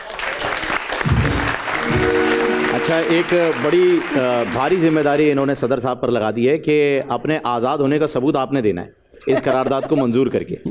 ये एक चैलेंज भी देके जा रहे हैं आपको कि आपने अगर ये कर दिया तो ठीक है। खैर, करारदाद मंजूर होती है नहीं, हम सदर साहब से जानेंगे, पर इससे पहले मैं चाहूँगा कि एक एक करके जजेस साहिबान से कमेंट ले लिए जाएँ। आगा साहब, आपसे शुरू करें। अच्छा फ़हीम भाई, सबसे पहले तो बहुत मुबारकबाद बोल नेटवर्क को कि बहुत ही उम्दा सलीके से डिबेट का मुकाबला करवाया, वगरना उमूमी तौर पर तकरीरी मुकाबले को डिबेट का नाम दे दिया जाता है। मुबाहिसे में तकरीर में बड़ा फ़र्क है, आम तौर पर कह दिया जाता है। आज वाकई डिबेट हुई है। और दूसरी बात जो मैं बताना चाहता हूं कि इस उन्वान से कि हम आज़ाद हैं, बहुत दफ़ा ये उन्वान रखा गया, इस पे बहुत अच्छी गुफ्तगू हुई है पिछले सालों में, लेकिन आज़ादी के माना जानकर और मुआफ़िकत और मुखालिफत की जानिब से दोनों रास्तम से बहुत सारे अच्छे दलाइल आ सकते थे। मिसाल के तौर पर जहाँ मुखालिफत की जा रही है या मुआफ़िकत की जा रही है, वहाँ ये दलील कायम की जा सकती थी कि जिन मुल्कों के पास आज़ादी नहीं है, तो कश्मीर की बात होती, किसी और ऐसे इलाके की बात होती, तो वो नापैद नज़र आया मुझे। फिर उसके बाद यहाँ पर जो एक बहुत खूबी की बात मुझे नज़र आई वो ये कि कोशिश की गई, लेकिन बहरहाल फिर भी कुछ ना कुछ उनसर नज़र आया। मैं इंतहाई अदब से ये बात कह रहा हूँ कि मुबाहिसे में कुरान मजीद फ़ुरक़ान हमीद से आयात या फिर हदीस नबी सल्लल्लाहु अलैहि वसल्लम बयान नहीं की जाती। ये पाबंदी इसलिए नहीं है कि माज़अल्लाह उससे कोई बेजारी का इजहार है, ये दरअसल इसलिए है कि जब आप दलील के तौर पर वो पेश करते हैं तो रद्द दलील नहीं आ सकती, बिल्कुल उसकी रद्द नहीं आ सकती, सवाल ही नहीं पैदा, वहाँ आपके अकीदे का मामला आ जाता है। तो इस चीज़ का भी ख्याल रखना चाहिए। कुछ हद तक कुछ मुकर्रीरीन ने ख्याल रखा, कुछ ने नहीं रखा, लेकिन इसको ज़हन में रखना चाहिए। लेकिन आज जो आपने साहिब सदर की हैसियत से बुलाया ज़फ़र अब्बास साहब को, तो ज़फ़र अब्बास साहब के तो चेहरे को हम पढ़ रहे थे कि कहाँ वो तायीद कर रहे हैं, कहाँ वो मुखालफत कर रहे हैं, लेकिन बहुत अच्छा मुकाबला रहा। बिल्कुल सही कहा आगा साहब ने कि आज बेहतरीन मुकर्रर का चुनाव है। मुबाहिसा ज़रूर हुआ है, बहुत अच्छा, बड़ा ज़बरदस्त मुबाहिसा देखने में आया, और वही कि बहुत वाइड स्केल पे भी हो सकता था, लेकिन मुझे ऐसा लगा महदूद हैं सब बच्चे बहुत, और उनको लगा कि बस अपने ही मुल्क के इर्द गिर्द घूमना है, यहीं रहना है, तो वो एक कमी थी। बाकी तो सब बहुत बेहतरीन मुकर्रर है। ज़बरदस्त। कुमैल, बहुत अच्छा कंपटीशन नज़र आया। लोगों ने दोनों टीम्स ने एक दूसरे को अटैक भी किया, डिफेंड भी किया, एग्रेसिव भी थे कुछ, मगर ये बात थी कि ऐसे कि आज़ादी की बात की जाए, आज़ाद थे, उन्होंने सारे जो उनके व्यूज़ थे उन्होंने बहुत अच्छे से डिलीवर करे। बहुत अच्छा कंपटीशन रहा ओवरऑल। ज़बरदस्त। सदर साहब, आपके लिए फैसला जो है वो काफ़ी मुश्किल मुझे लग रहा है होता जा रहा है। रिजल्ट से पहले मैं चाहूँगा सदर साहब की राय लेनी है। एक तो सबसे पहले आज मुझे इस कंपटीशन में जब ये डेजिग्नेशन मिला सदर, तो मुझे अंदाज़ा हुआ 1.5 घंटे बैठने के बाद कि सदर कितना मजलूम होता है। शुक्र करें आपको धूप में नहीं बिठाया हमने। और अगर वो आखिर में बोलने का मौका दिया जा रहा है। मैंने देखा, अगर वो डेंटिस्ट ना हो तो और ज़्यादा मजलूम होता है। मैंने मुशायरों में देखा सदर बेचारा सबसे पहले आता है, सबसे आखिर में जाता है, 12 आदमी बैठे हुए होते हैं, यहाँ तो फिर लोग बैठे हुए थे। लेकिन दोनों तरफ से ज़बरदस्त तैयारी थी। और सबसे मेन चीज़ जो देखने में आई वो ये देखने में आई, पाकिस्तान का लड़का जो है बहुत हसास है और वो चीज़ों को समझता है। ये इनकी अपनी ज़ाती रिसर्च थी, इनके अपने ज़ाती चीज़ें थी, और बाकी जो कुछ इन्होंने किया वो आप 4 लोग हैं, आप फैसला करेंगे, लेकिन बहुत तैयारी के साथ आए हुए थे लोग। सर मुदस्सिर साहब, रिजल्ट आप इजाज़त दें तो अनाउंस कर दिया जाए। अच्छा, 3 पोजीशंस हैं हमारे पास, तीसरी, दूसरी और फिर पहली। और हम तीसरी पोजीशन से आगाज़ करेंगे और हिज़्ब मवाफ़क़त और मुखालिफत दोनों जगह पोजीशंस जो हैं वो आई हैं। तो तीसरी पोजीशन आज के इस मुबाहसे में, आज के डिबेट में जिन्होंने हासिल की है उनका नाम है अहमद मिन्हास। अहमद मिन्हास जो है उनकी तीसरी पोजीशन है। अहमद मिन्हास आप स्टेज पर आ जाएं। अच्छा, दूसरी पोजीशन के लिए बड़ा टफ कंपटीशन रहा है और ये हिज़्ब मवाफ़क़त और मुखालिफत में बड़ी अच्छी तकारीर देखने में आई, लेकिन जजेस की तकरीबन मुतफ़िक़ा जो राय थी उसके मुताबिक दूसरी पोजीशन के हकदार करार पाए हैं मोहम्मद बिन फैसल। मोहम्मद बिन फैसल आज के मुकाबले के मुकर्रर जिन्होंने दूसरी पोजीशन हासिल की है, मोहम्मद बिन फैसल आए। और पहली पोजीशन जिन्होंने हासिल की है उनका ताल्लुक़ हिज़्ब मवाफ़क़त से है। तो हिज़्ब मवाफ़क़त के पहले मुकर्रर, अच्छा नहीं लफ्ज़ कर दे, पहले मुकर्रर, ये मुज़क्कर और मुअन्नस के लिए इस्तेमाल हो जाता है। ये बिल्कुल ऐसी है जैसे शायर जो है वो एक कैफियत है, वो औरत भी हो सकती है। हाँ। लेकिन चूंकि मुस्तामिल है ये है जो है, इसलिए मैंने ये इसीलिए रख लिया है। पहले मुकर्रर आज के फ़िज़ा फैसल। बहुत आज का मुकाबला जो है फर्स्ट और थर्ड सेकंड पोजीशन पे जिन लोगों, अच्छा, हिज़्ब इख्तिलाफ से फ़िज़ा नहीं जी, करारदाद तो आपके सदर साहब ने मंजूर कर लिया है, लेकिन पोजीशन 2 जो है वो हिज़्ब फर्स्ट और सेकंड दोनों आपने दे दिए जी। हिज़्ब इख्तिलाफ बड़ी बात है। लेकिन इसमें बड़ी अहम बात ये थी कि ज़फ़र अब्बास ने किस दिल से उसे मंजूर किया। मैं यही जानना चाह रहा था कि ज़फ़र साहब आपने वाकई आपका दिल कर रहा था ना मंजूर करने का। सर अच्छे दिल से मुकर्रर किया, इतना बड़ा झंडा लगाया हुआ है, क्या चाह रहे हैं? नहीं, ये वाली आज़ादी की हम बात नहीं कर रहे हैं, हम सिर्फ करारदाद की हद तक है। बाकी अल्हम्दुलिल्लाह जो है वो हम आज़ाद हैं और अल्लाह ताला की तारीफ जानिब से एक नेमत हमें मिली है 27 रमज़ान मुबारक को, अल्हम्दुलिल्लाह। तो ये एक तोहफा है ऊपर वाले का जिसको हम जितना शुक्र अदा करें कम है। बिल्कुल। और आज ये मुतफ़िक़ा एक रिज़ल्ट है और तीनों को मुबारकबाद, और बाकियों ने बड़ा ज़बरदस्त किस्म का मुकाबला किया जी। बहुत बहुत मुबारक हो आप तीनों को, बहुत सारी तालियों में रुखसत करेंगे। और अब डिबेट की जानिब हम बहुत तेज़ी से बढ़ेंगे। डिबेट हो गया है, क्विज़ की जानिब हम बहुत तेज़ी से बढ़ने वाले हैं। और क्विज़ के लिए हमारे पास 3 लोग यहाँ मौजूद हैं, जिनमें सबसे पहले मैं दावत देना चाहूँगा Syeda Zoha Ali SM law college से आपका ताल्लुक़ है, आकिब अंसारी कराची यूनिवर्सिटी से और आयशा मोइन कराची यूनिवर्सिटी से। आप तीनों प्लीज़ यहाँ तशरीफ़ ले आइए। अच्छा जी, तो तीनों कंटेस्टेंट यहाँ पर मौजूद हैं, टीम बे, टीम वाव, टीम लाम। आपसे मैं 3 सवालात करूँगा और बज़र राउंड है। जिसने सही जवाब दिया बज़र बजा के उसे +10 और गलत जवाब पर -10, और आप में से कोई और उस जवाब को दुरुस्त नहीं कर सकता। ठीक है जी, जवाब देना हो तो दे दीजिएगा, लेकिन उसके कोई पॉइंट्स काउंट नहीं होंगे।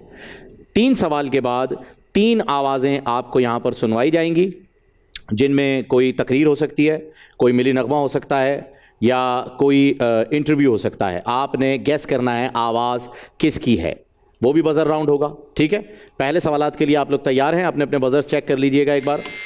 ओके मुदस्सिर साहब, यहाँ पर आपकी एक जिम्मेदारी बनती है, क्योंकि आप उन्हें फेस कर रहे हैं, तो बज़र आपने चेक करना है कि पहले किसने बजाया। ठीक है सर, मैं कोशिश। तैयार हैं? पहला सवाल, पाकिस्तान हॉकी का कितनी मरतबा वर्ल्ड, टीम लाम या वाओ 4 मरतबे जीत चुका है हॉकी वर्ल्ड कप पाकिस्तान। सही जवाब। करारदाद पाकिस्तान किसने बे वाओ किसने पेश की थी करारदाद पाकिस्तान? मौलवी फजलुल हक।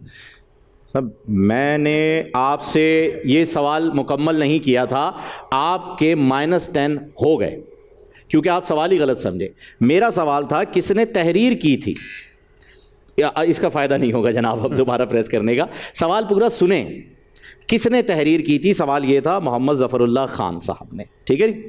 तीसरा सवाल, कायद आज़म ने ऑल इंडिया मुस्लिम लीग में शमूलियत कब? वाओ 1913 में शमूलियत इख्तियार की थी। दुरुस्त जवाब। 3 सवालात हो चुके हैं, अब 3 आवाज़ें आप लोगों को सुनाई जाएंगी, जिसमें से पहली आवाज़ है ये।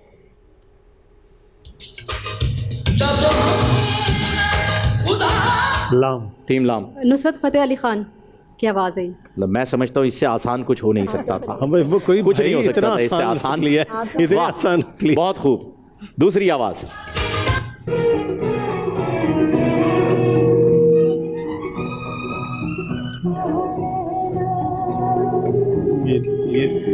बे। नैयरा नूर। नैयरा नूर, बिल्कुल दुरुस्त जवाब। की आवाज़। तीसरी आवाज़।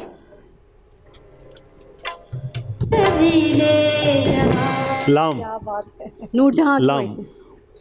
मैडम नूरजहां, बिल्कुल दुरुस्त जवाब है जी, इसमें कोई दो राय नहीं है। बहुत ही आसान आवाज़ें रखी हुई है वैसे हमारी टीम ने आज जश्न आज़ादी के मौके पर रियायत बजर था ना, इसलिए शायद उन्होंने हाँ बिल्कुल रियायत दी है। अब आप लोगों से 4 सवालात किए जाएंगे और उसके बाद 4 आवाज़ें आप लोगों को सुनाई जाएंगी। ये भी बजर में है? बजर, बिल्कुल बजर। आप एक्टिव हो जाएं सर, आपका टाइम मैं होता है। उनसे ज़्यादा मैं एक्टिव हूँ। बजर से ज़्यादा मुदस्सिर साहब एक्टिव हुए। सवाल, स्टेट बैंक ऑफ पाकिस्तान का क़याम किस तारीख? लाम। 1948 को 1 जुलाई को क़याम में आया। दुरुस्त जवाब, 1 जुलाई 1948। पाकिस्तान एटमी ताकत किस? बे। बे। 1998 तारीख? 29 मई। गलत जवाब, 28 मई यौम तकबीर। -10 हो गए आपके। पाकिस्तान के उस वज़ीर आज़म का नाम बताएं जो सदर के ओहदे पर भी फाइज रहे। Wow wow wow. Zulfikar Ali Bhutto. दुरुस्त जवाब। सही। इमरान खान पाकिस्तान के तादाद के लिहाज से वाओ वाओ 22वें वज़ीर आज़म है। दुरुस्त जवाब। सवाल, चारों सवालात हो चुके हैं सर, और ये शुक्र करेंगे सवाल पूरा होने से पहले उनका जवाब ठीक आ गया। वाकई ये इन्होंने इससे पहले इन्होंने ही गलती की थी, अब जो है वो कोई गलती नहीं हुई। आवाज़ 4 आपको सुनाई जाएंगी, बजर्स आपके रेडी हैं, और पहली आवाज़ है ये।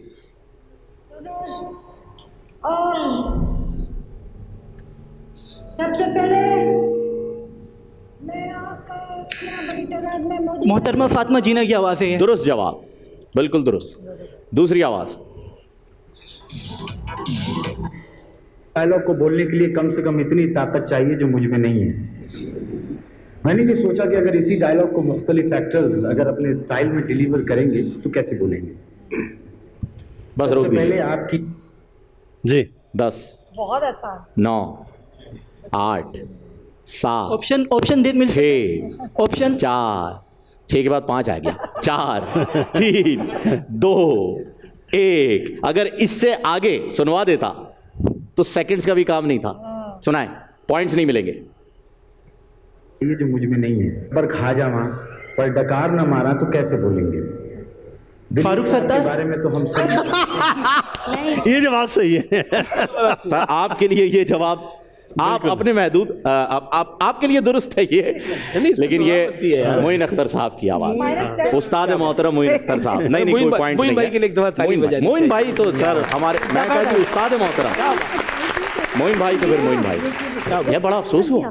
खैर चलें, कोई बात नहीं। तीसरी आवाज़। खुर्रम रखे, सलामत रखे। वाह। तारिक अजीज साहब, दुरुस्त जवाब। चौथी और आखिरी आवाज। लाम। मेहदी हसन जी, मेहदी हसन खान साहब, दुरुस्त जवाब। और जितनी भी आवाज़ें इस वक्त आपको सुनाई गई हैं, मैं चाहूँगा कि उन सब के लिए तालियां होनी चाहिए, क्योंकि ये वो लेजेंड्स हैं जिन्होंने पाकिस्तान का नाम दुनिया में जा कर के रोशन किया है। ये वो लेजेंड्स हैं। अब टोटल बजर राउंड के स्कोर्स रेडी हैं? बताइए ज़रूर।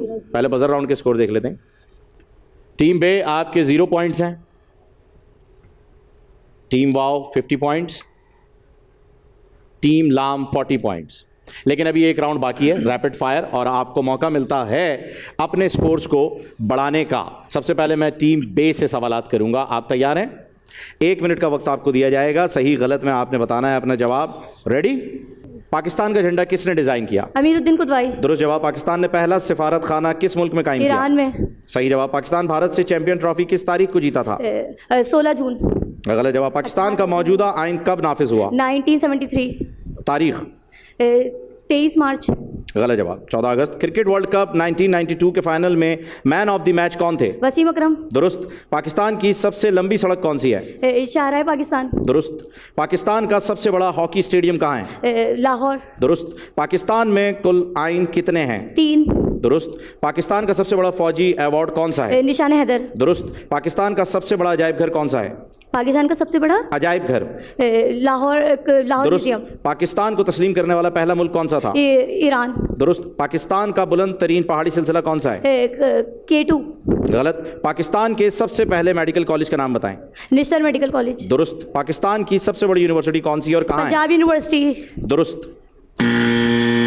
Time up. वेरी गुड, जबरदस्त। मुझे ऐसा लग रहा है कमबैक हो गया इनका। अब ये तो टीम बे के जवाबात से पता चलेगा। थोड़ा ये जहानत का था, वो महारत का था। हाँ जी, वो महारत का काम था, ये जहानत का काम। बिल्कुल बिल्कुल ऐसा ही है। टीम वाओ तैयार हैं? टाइमर स्टार्ट हो जाए तो मुझे क्यू दीजिएगा प्लीज। 3, 2, 1 गो। पाकिस्तान के कम उम्र तरीन वजीर आजम का नाम बताएं। इमरान खान। गलत। बेनज़ीर भुट्टो साहिबा। पाकिस्तान के सबसे बड़े डैम का नाम बताएं। तरबेला डैम। पाकिस्तान के वाहिद नाइब सदर का नाम बताएं। नूरुल अमीन। दुरुस्त। अब तक निशान हैदर पाने वालों की तादाद बताएं। 10। गलत। जन्नत नज़ीर पाकिस्तान के किस खित्ते को कहा जाता है? सवाद। गलत। किन अल्फाज में मुखफ़्फ़फ है NCOC? पास। पाकिस्तान का गर्म तरीन मकाम कौन सा है? सिप्पी। गलत। पाकिस्तान में कितने गवर्नर जनरल आए? 4। दुरुस्त। पाकिस्तान का जदीद तरीन शहर कौन सा है? दुरुस्त। पाकिस्तान का सबसे छोटा सिविल अवार्ड कौन सा है? निशान इम्तियाज।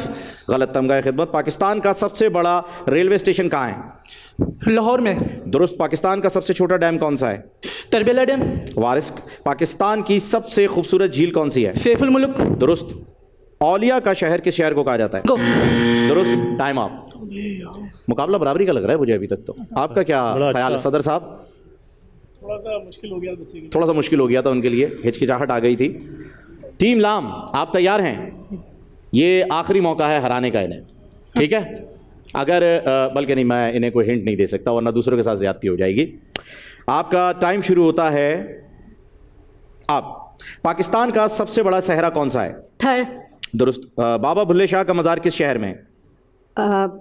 पाकपतन। गलत। वनडे क्रिकेट में पाकिस्तान की तरफ से पहली डबल सेंचुरी बनाने वाले खिलाड़ी का नाम बताएं। पास।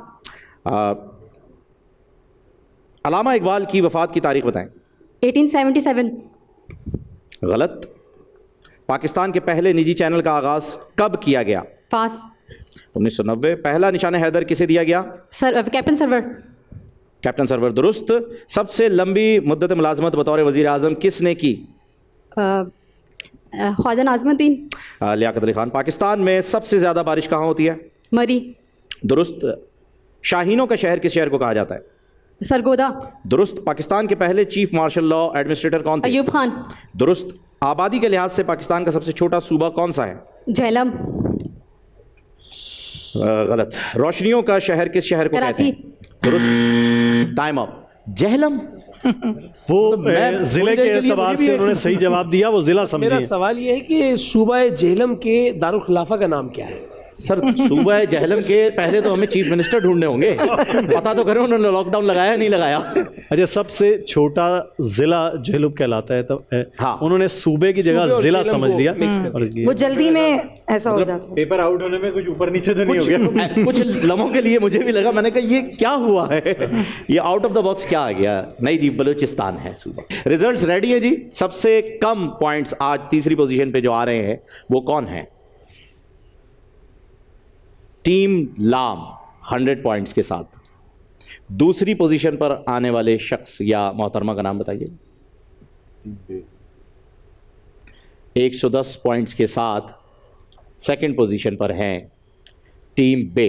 तो आज का मुकाबला जीत लिया है टीम वाव ने और पॉइंट्स हैं उनके 130 पॉइंट के साथ। बहुत बहुत मुबारक हो आपको और जश्न आज़ादी आप ज़रा और जोश व खरोश के साथ मनाइएगा। जज्बा जो है वो अब जीत का आ गया ना आप में।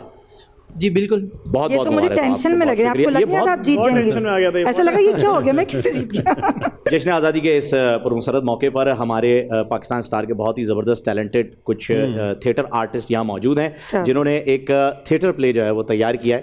मैं चाहूँगा कि आप सब लोग भी जो है वो हमारे नाजरीन के साथ उस थिएटर प्ले को देखें और उसके बाद उसमें एक मैसेज दिया जा रहा है एंड में। अगर उस मैसेज को हम समझ गए तो यकीन जानिए कि ये 75 साल जो हमने गुजारे हैं, इसके अलावा आने वाले 10 सालों में हम पाकिस्तान को कहाँ से कहाँ ले जाएंगे ये बस हम सोच सकते हैं और इस सोच को मुकम्मल कर सकते हैं। तो नेक्स्ट स्टूडियो में हमारे चलते हैं और देखते हैं कि वहाँ जो थिएटर चल रहा है वहाँ क्या हो रहा है और वो क्या मैसेज है, वो क्या पैगाम है जो कौम को दिया जा रहा है।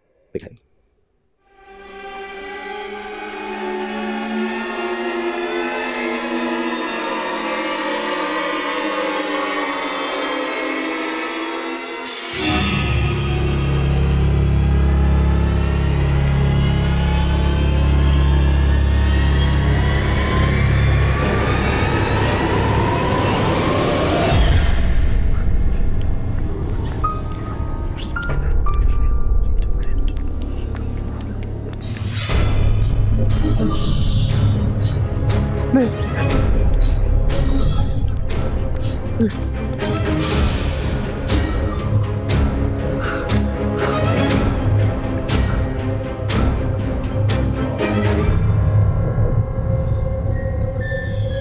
अरे नहीं नहीं,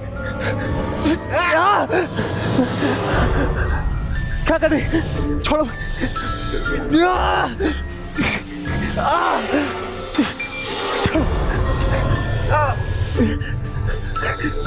छोड़ो मुझे, छोड़ो, छोड़ो मुझे,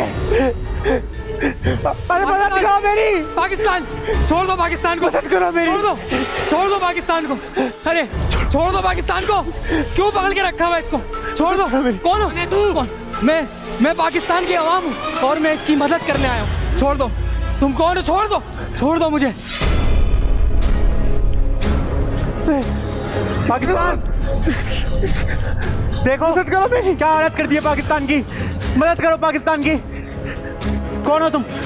छोड़ो मुझे, छोड़ो, क्या कर रहे हो ये, छोड़ो, मदद करो मेरी।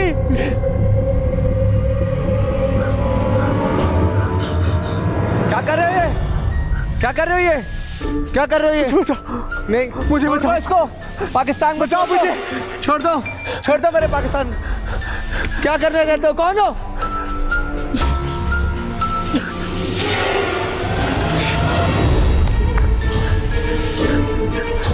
मदद करो मेरी मदद करो, मेरी मदद करो। तेरी मदद? हाँ, अरे आखिर तूने मुझे दिया ही क्या है? सन 1947 में सिर्फ और सिर्फ तेरी खातिर हमारे बुजुर्गों ने अपनी जानें कुर्बान की और उसके बावजूद आज हमारे पास पहनने को ढंग के कपड़े और खाने को 2 वक्त की रोटी नहीं है और तू चाहता है कि मैं तेरी मदद करूं? हाँ? अरे नहीं, मुझे छोड़कर मत जाओ, मदद करो मेरी। क्यों करूं मैं तेरी मदद? करोड़ों का बिजनेस था मेरा और आज तेरी वजह से मेरा वो नुकसान हो गया है। इससे तो अच्छा होता कि मैं बाहर मुमालिक जाके अपना बिजनेस स्टार्ट करता, तो मुझे आज ये दिन ना देखना पड़ता। अरे नहीं, मदद करो मेरी, मदद करो मेरी।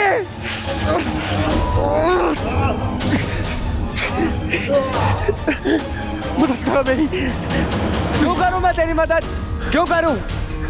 मेरी बहन अदालत में इंसाफ मांगती रही चीख चीख के, उस पर तेजाब फेंका गया। नहीं करूंगा तेरी मदद, कभी नहीं करूंगा। नहीं, नहीं, नहीं,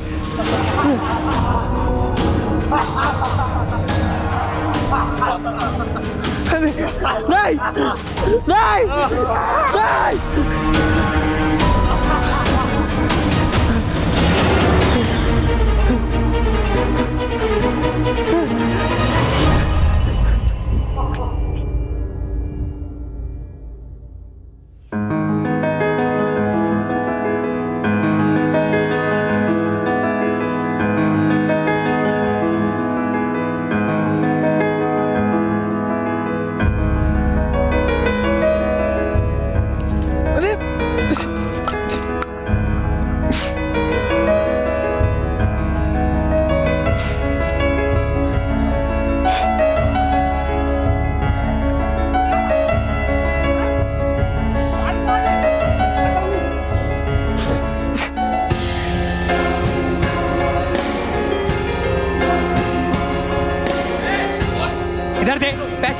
बैठ इधर, पैसे दे जल्दी, फोन भी दे, पैसे निकाल, जल्दी कर, जल्दी पैसे दे, जल्दी पैसे निकाल, चल यहाँ से।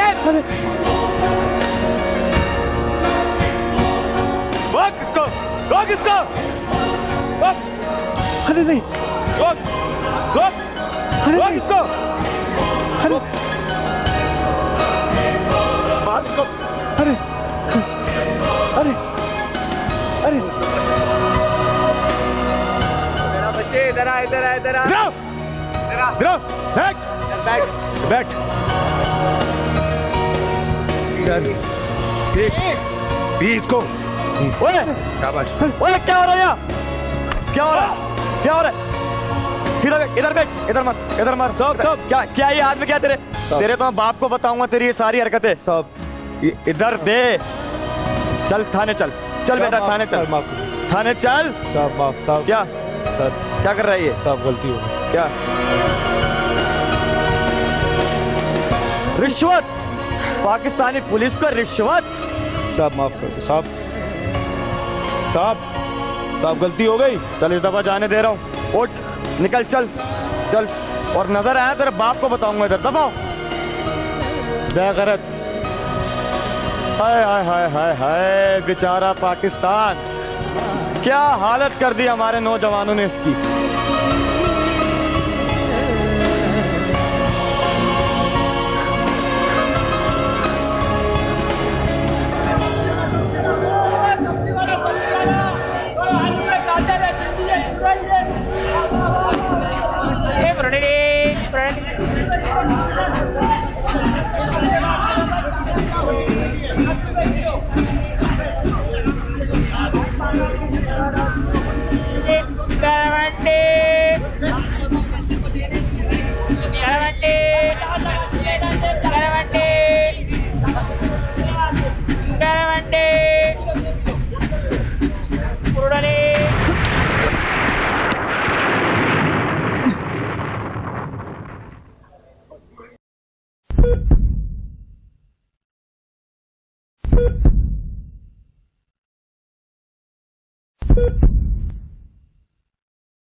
कोई है?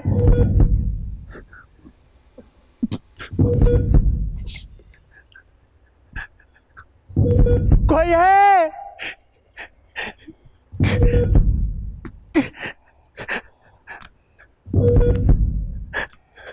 मदद करो, कोई है? कोई है?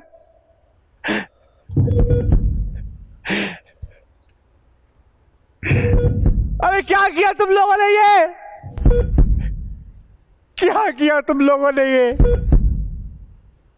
अरे जिसे तुम्हें आजादी दी, आज इस काबिल बनाया कि तुमने पैरों पे खड़े हो, आज तुमने उसे ही गिरा दिया। अरे आज तुमने उसे ही गिरा दिया।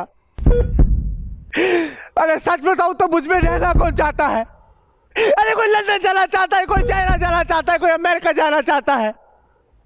अरे मुझ में कोई नहीं रहना चाहता, मुझ में कोई नहीं रहना चाहता। अरे पूछो उन मुल्कों से जो अभी तक आजाद नहीं है और गुलामी की जिंदगी जी रहे हैं। अरे तुम आजाद हो, तुम आजाद हो। मदद करो अपने पाकिस्तान की। अरे अगर अभी पाकिस्तान की मदद ना की तो मैं भी मर जाऊंगा, तुम भी मर जाओगे, हम सब मर जाएंगे। पाकिस्तान की मदद करो। अरे खत्म हो रहा है पाकिस्तान, मर रहा है पाकिस्तान, खत्म हो जाएगा पाकिस्तान।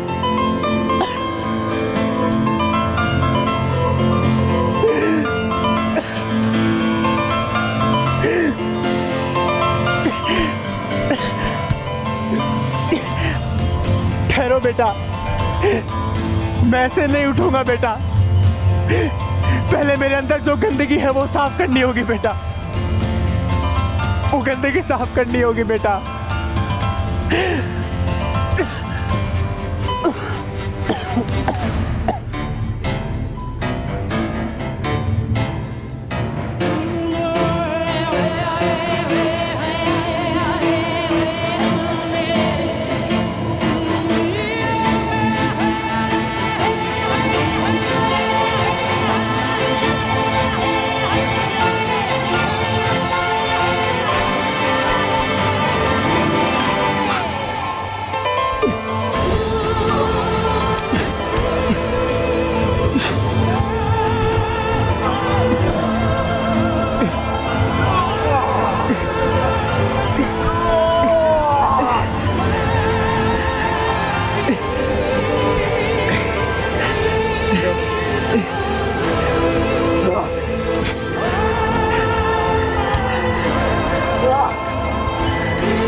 जी नाजरीन, तो एक मरतबा फिर आपको मेन स्टूडियो में खुशामदीद कहते हैं। जिंदाबाद पाकिस्तान की ये खुसूसी ट्रांसमिशन जारी सारी है और आपने देखा कि किस तरह से इस थिएटर के ज़रिए बताया गया है कि पाकिस्तान को हमने तन्हा छोड़ दिया है।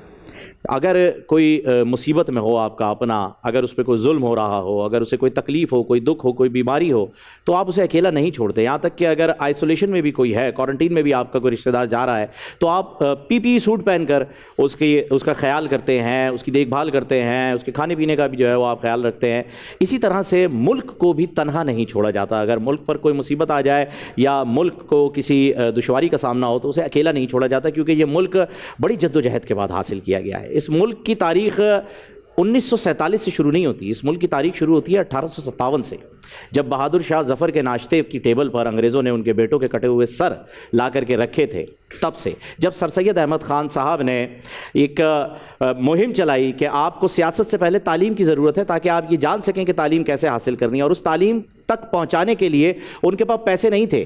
तब एक और तहरीक चलाई गई कि खाना बनाते हुए एक मुट्ठी आटा आप हर वक्त के खाने से अलग करेंगे, और सर सैयद अहमद ख़ान साहब बज़ाते खुद जा करके वो आटा कलेक्ट करते थे, उसे बेच करके जो पैसा आता था उसे तालीम पर लगाया जाता था। उसके बाद जा करके ये सारी चीज़ें जो आज आपके सामने हुई हैं, जो आपके सामने आया है ये मुल्क वजूद में, ये कोई आसानी से हासिल नहीं किया गया भाई साहब।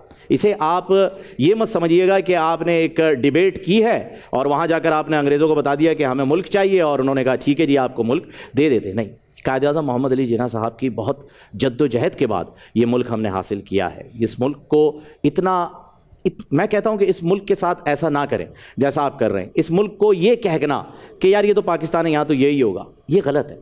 अगर सिग्नल तोड़ने पर कोई अफसर आपसे पैसे ले रहा है वो गलत है, पर सिग्नल तो आपने तोड़ा है। अपनी गलती को एक्सेप्ट करना कहीं की कोई कबाहत नहीं है, कोई इस बारे में बुराई नहीं है कि अगर आप अपनी गलती को एक्सेप्ट कर लें तो। और मैं यही पैगाम अपने यहाँ पर जितने भी मेहमान मौजूद हैं उनके पास लेके जाना चाहूँगा कि पाकिस्तान को हम हमेशा बात करते हैं पाकिस्तान से हमने क्या हासिल किया, पाकिस्तान को हमने दिया क्या है। आगा भाई, हमने क्या दिया है पाकिस्तान को? देखिए, आपने बड़ी अच्छी बात कही कि एक दूसरे का साथ देना है। हमारे प्यारे नबी का इरशाद है सल्लल्लाहु कि इस कौम की किसी भी कौम की ऐसी मिसाल है जैसे एक दीवार एक ईंट दूसरी ईंट को मजबूत करती है। जैसे इकबाल ने कहा था कि क्या खूबसूरत फर्क कायम रब्ते मिल्लत से है, तन्हा कुछ नहीं, मौज है दरिया में और बैरून दरिया कुछ नहीं। गोया ये सारा आपस में इंटरकनेक्टेड मामला है। कौमें जो हैं, अब हमारा जो कौम का अलमिया है वो ये है कि हम इसे हुजूम की सूरत देख रहे हैं। एक मॉब है जो दौड़े चला जा रहा है, कभी दाएं को कभी बाएं को।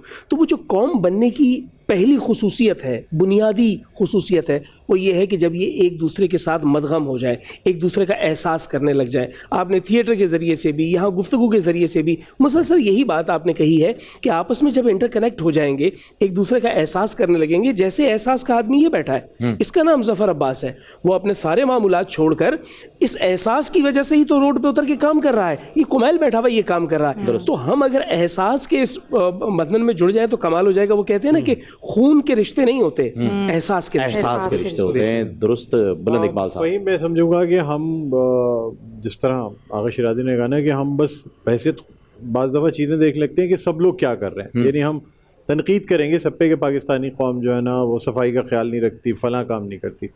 इनफरादी तौर पे अपना हिस्सा नहीं डालना चाहते। दुरुस्त। अगर हम अपने मुल्क के लिए इनफरादी तौर पे इब्तिदा अपने आप से कर लें तो मेरे ख्याल में खुद ब खुद तमाम चीज़ें, पूरा मुल्क बेहतर हो जाएगा।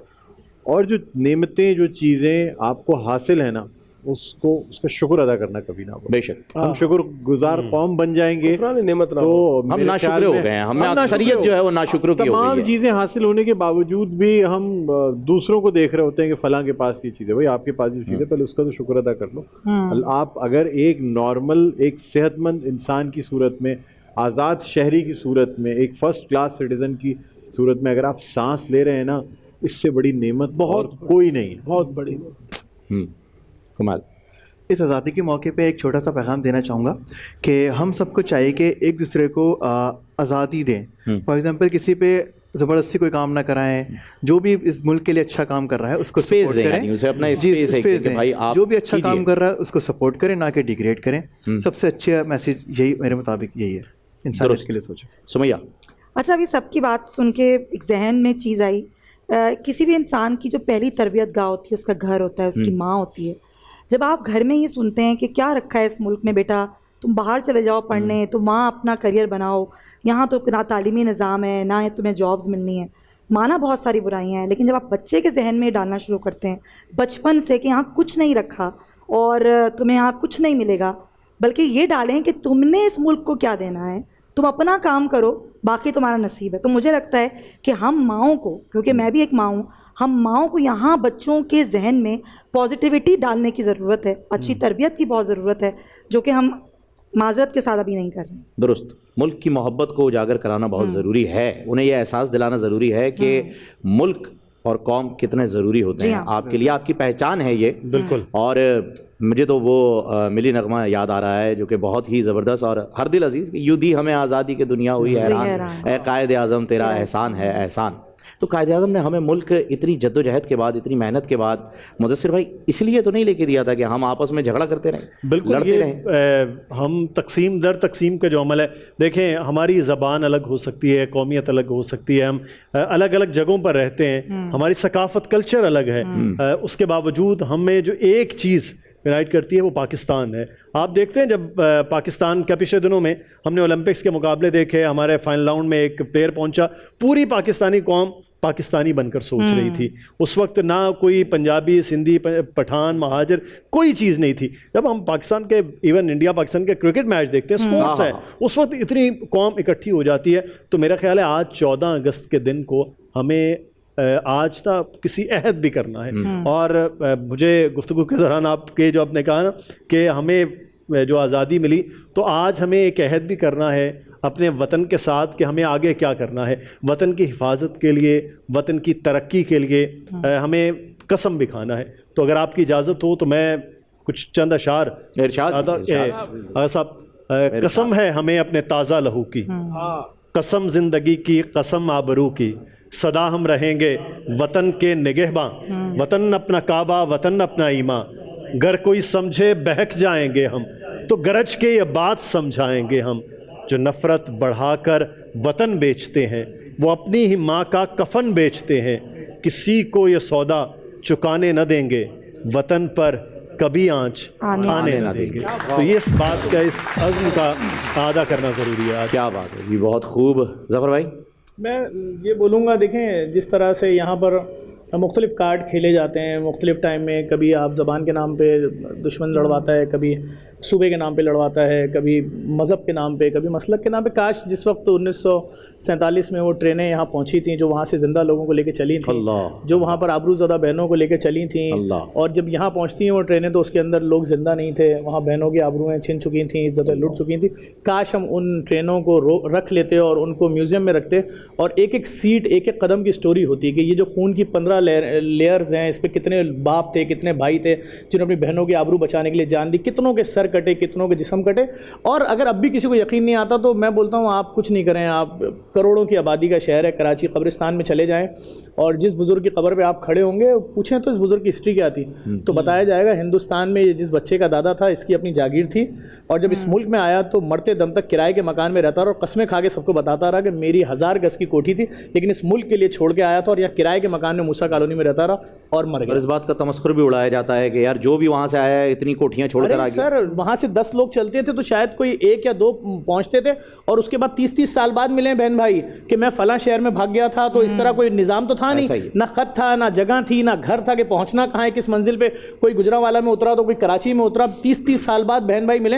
मैं आज आपके सामने बैठा हूँ, हमारे अपने रिश्तेदार वहाँ मौजूद हैं, दादा के बहन भाई, नाना के बहन भाई, तो बात ये कुर्बानी थी ना, एक आज़ाद मुल्क की तरफ आए, कुर्बानियाँ हैं लोगों की। लोग आप देखें तो इतनी बड़ी बड़ी आबादियाँ जो आज तक किराए पर हैं और बताते हैं कि हमारी जागीरें थीं, हमारी तो इन्होंने कुर्बानी दी ना इस मुल्क के लिए। किधर लगा दिया आपने उनको, ज़बान, मज़हब, मसलक लगे हुए। मैं तो बार बार ये बात बोलता हूँ कि हम जब दूसरे मुल्कों में जाते हैं हम देखते हैं कि उनके हर दफ्तर में उनके मुल्क का झंडा है, उनके एयरपोर्ट पे उनके सिपाही के बैज लगा हुआ है, उनके आम शहरी के बैज लगा हुआ है। कोई त्यौहार आ जाए, कोई फुटबॉल का मैच आ जाए, पूरा पूरा मुल्क झंडे लेके घूम रहा है। हमें भी एक ही झंडे पे सबको आना पड़ेगा। चाहे ये नफ़रतें ख़त्म करनी पड़ेंगी, दुश्मन के बयानियों को मिटाना पड़ेगा, नफ़रत के बयानियों को मिटाना पड़ेगा, काफिर के बयानियों को मिटाना पड़ेगा, एक होना पड़ेगा, एक पाकिस्तानी होना पड़ेगा। कब तक अपने किसी पाकिस्तानी का जनाजा इस वजह से उठाएंगे जी आपको उनकी ज़बान पसंद नहीं थी, फ़लाँ साहब को इसलिए मार दिए गए, फ़लाँ साहब इसलिए मार दिए गए, उनका मज़हब पसंद नहीं था, उनका फ़िरका पसंद नहीं था, इसलिए उनकी इबादत खाना उड़ा दिया। कब तक? तो मेरे ख्याल में हम आज 14 अगस्त के दिन हमें ये, मुझे बहुत कमी महसूस हो रही, काश आज वो ट्रेन, वो इंजन मौजूद होता जो इतने डब्बे खींच के लाया था, भले वो खाली थे, अल्लाह होते तो लोगों को दिखाते, देख लो भाई कुर्बानी दी है इस मुल्क के लिए। किधर लेके मुल्क हासिल किया गया है, सिर्फ जद्दोजहद जो हुई है उसमें कुर्बानियाँ, उसमें खून शामिल है। बेशक कोई इनकलाब ऐसा नहीं है जो बिना खून के आ गया। अच्छा जुमला कहा कि हमेशा ये एतराज़ किया जाता है हिजरत करने वालों पर कि जब वो हिजरत करके आए तो हर दूसरा आदमी यही कहानी सुनाता है कि उसकी वहाँ दौलत थी। आपने अभी ये सवाल किया। बिल्कुल बिल्कुल। आज मैं इंतहाई अदब से इसका जवाब दे रहा हूँ, इंतहाई अदब से। वो जवाब ये है कि सफ़र करने के वास्ते एक मुल्क से दूसरे मुल्क में कसद और इरादा वही करता है जिसके पास मालो मता होता है। जो मुफलिस होता है, ज़ादिरा होना चाहिए, जो मुफलिस होगा, किलाश होगा, वो कैसे सोचेगा कि वो सफ़र करे। ये सारे दौलतमंद थे, ये वाकई अपना माल छोड़ कर आए थे और रास्ते में जिस तरह बताया जफ़र भाई अपना लहू देकर आए थे, अपनी इज्जतें देकर आए थे। जी नाज़रीन, ट्रांसमिशन जिंदाबाद पाकिस्तान का तो यहाँ पर इख्तिताम होता है, लेकिन जाने से पहले एक बड़ा ही ज़बरदस्त मिली नगमा बोल एंटरटेनमेंट ने आपके लिए, बोल नेटवर्क की जानिब से आपके लिए इस जश्न आज़ादी पर तोहफे के तौर पर तैयार किया गया है। पर वहाँ जाने से पहले एक ऐसा तराना भी है, एक ऐसा मिली नगमा भी है जिसके बिना जश्न आज़ादी मुकम्मल हो नहीं सकता, अधूरा रह जाता है। तो वही मैं चाहूँगा कि हमारे जो यहाँ पर सिंगर्स मौजूद हैं, ज़ैन, कदीर और अनिल का, उनसे सुना जाए। पर उसकी शुरुआत हम सब करेंगे, दिल दिल से मिलते हैं तो प्यार का चेहरा बनता है। जुनैद जमशेद भाई याद, एक लड़ी में पिरोएं तो फिर सहरा बनता है, सहरा बनता है। 1 2 3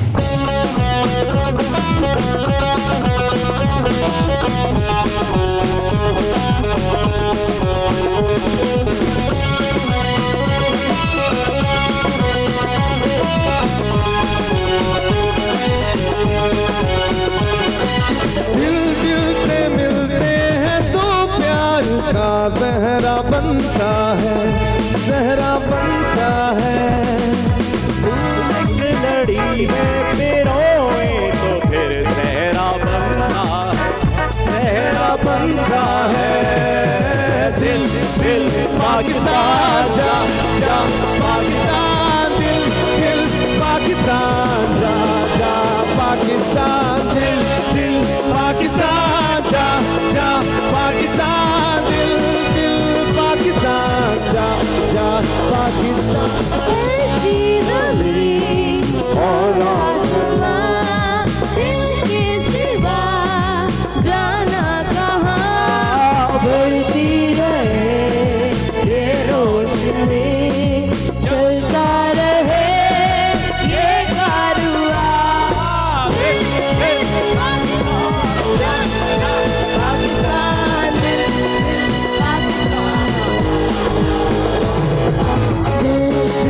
पाकिस्तान जा जा पाकिस्तान, पाकिस्तान जा जा पाकिस्तान। पाकिस्तान जिंदाबाद, जिंदाबाद पाकिस्तान जिंदाबाद, जिंदाबाद।